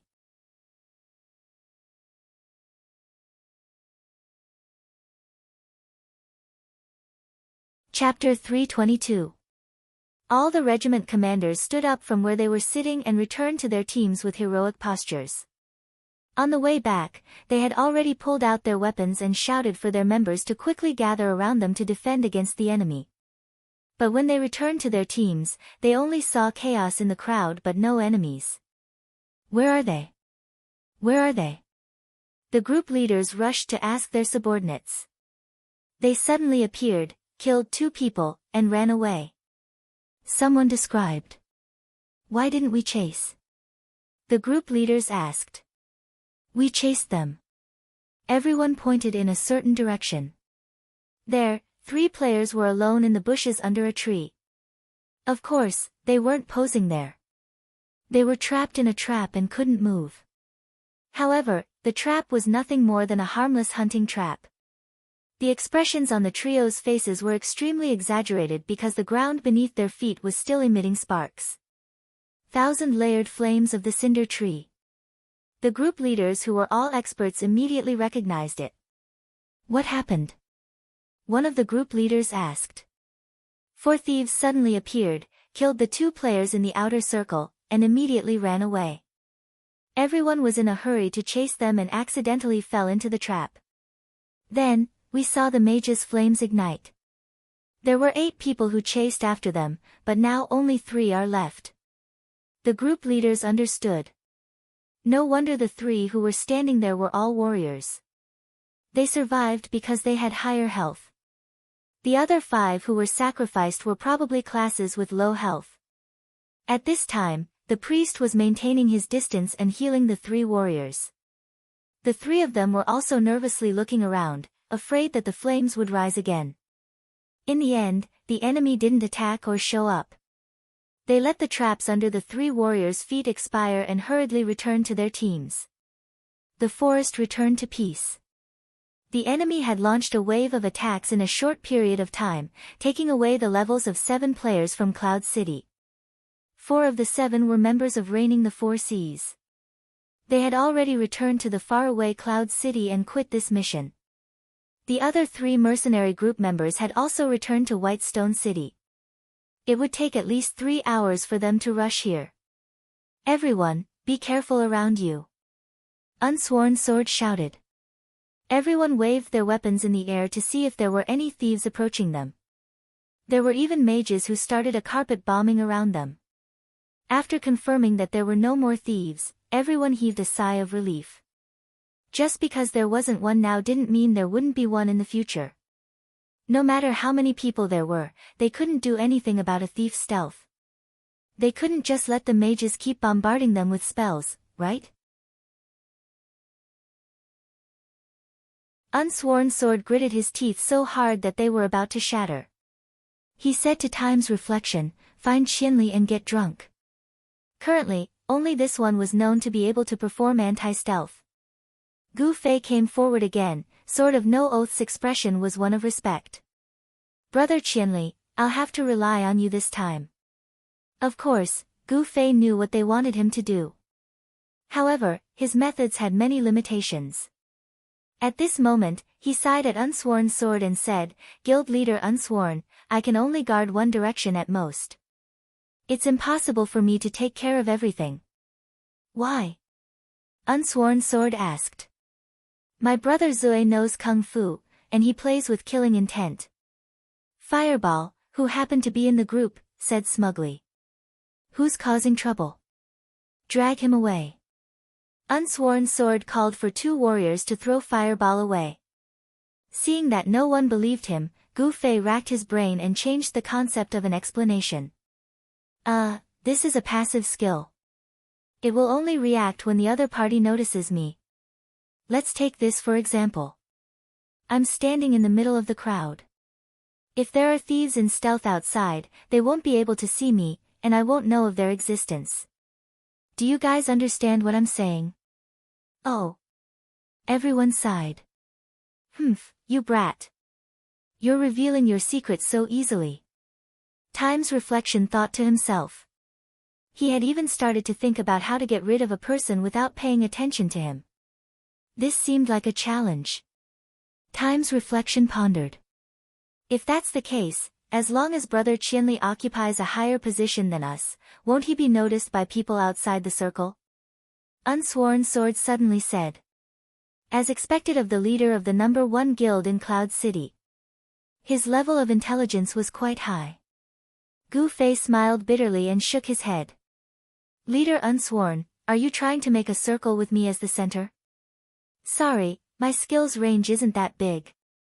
It's at most 10 meters. It's impossible to take care of over 1,000 people. If that's the case, you can't even take care of one side." Unsworn Sword's face was ashen. "To be precise, it's like this." Gu Fei was regretful. He understood the situation at hand and was willing to do his part, but the problem was that there was nothing he could do. Just as everyone was feeling helpless, a sudden shout came from the side. "Fuck, here they come again." Everyone turned around and saw 2 flashes of white light in the direction of the voice. Another 4 thieves approached in stealth. They suddenly appeared and quickly killed 2 people, then turned and ran. With the previous example, no one dared to give chase this time. The mage's spells, the archer's arrows, and other long-range attacks all chased after them. But these 4 thieves seemed to be very familiar with this line of work. After one attack, they quickly scattered in all directions. In just a few steps, they had already stepped behind a tree and disappeared.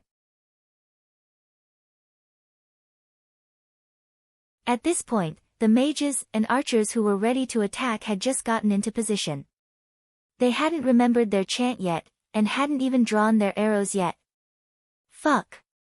Just as everyone was feeling indignant about this, suddenly, a ring of fire flashed in the sky, and the ground also glowed and heated up. Ah! Everyone screamed and scattered in all directions. This was a large area of effect spell from the mages. The 1,000-man team was in a mess. Players collided with each other. When someone fell, someone else dared to step on them. Screams filled the entire forest. Unsworn Sword kept yelling, "Steady, steady, steady." As a result, a warrior who was dodging the spells happened to dodge into their small circle, which was not affected by the spells, and bumped into Unsworn Sword's back. Unsworn Sword almost bit his tongue off. He turned around and glared at them, but no one was in the mood to pay attention to him.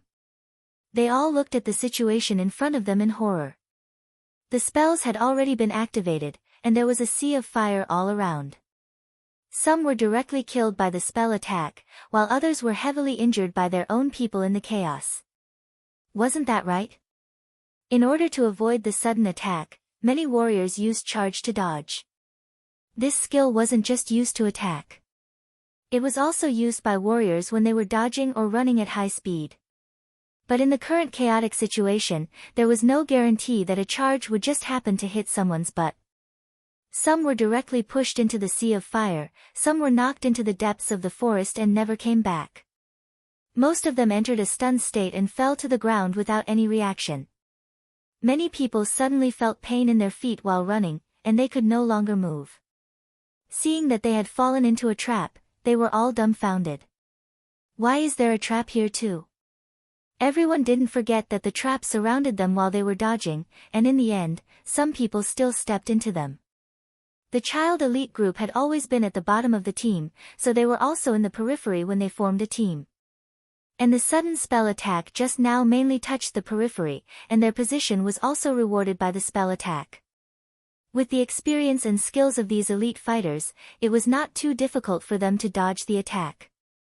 However, it was obvious that their panicked companions were much more terrifying than the wave of spells. The young master of the Han family was unfortunately knocked down by the warrior when he was trying to escape. Fortunately, the chance of being stunned didn't happen to him.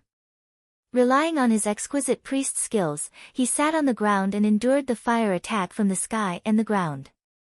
Sword Demon and Yutian Shinming also quickly stepped in and dragged him out of the 1,000 layers of flames of the Sync Tree. If they didn't hurry up and pull him out, the possibility of him being trampled to death by his own people was much higher than being burned to death. As the 5-second duration of the 1,000 layers of flames of the Sync Tree ended, the flames gradually extinguished. Mages' fire spells usually wouldn't cause a fire in places like the forest, mainly because the fire started quickly and extinguished even faster. If it wasn't for the 5-second duration of the 1,000 layers of flames of the Sync Tree, the Skyfall Flaming Wheel alone would leave almost no burn marks. However, the 5 seconds of continuous burning did ignite some of the drier leaves on the ground, but after a few sparks, they were extinguished into a wisp of smoke. The players in the Cloud City were all covered in dust, and they were in a sorry state. Some people's panicked footsteps had yet to stop. Unsworn Sword was careful not to be knocked into as he continued to shout, "Calm down, all leaders, please manage your own party members," but mercenary groups at most had no more than 100 people. How could the difficulty of management compare to reigning the 4 seas 750 people? At this moment, the most chaotic party was actually his reigning the 4 seas. Even at this time, the leaders still didn't forget to look at Unsworn Sword with disdain. Gu Fei had already returned to find his companions. "Are you guys okay?" Everyone looked at the Han family young master. He was the one who almost died. The Han family young master, on the other hand, had a face full of regret as he looked at the debris where he fell. "It's a pity about that bottle of wine, I just took it out." "What's going on?" Gu Fei looked around. "There's a mage sneaking up to us. We didn't even notice a single one. These guys are very familiar with PK in the forest, and they're also very familiar with the terrain here," said the Han family young master. "We're in big trouble." You're tuning in to the Blissful Bookshelf YouTube channel. We're so grateful for your support, and don't forget to subscribe to join us on this incredible journey through captivating stories. Your generosity through donations truly makes a world of difference, as it's the primary source of revenue that allows me to expand and enhance this channel for you. Thank you from the bottom of my heart for being a part of this adventure.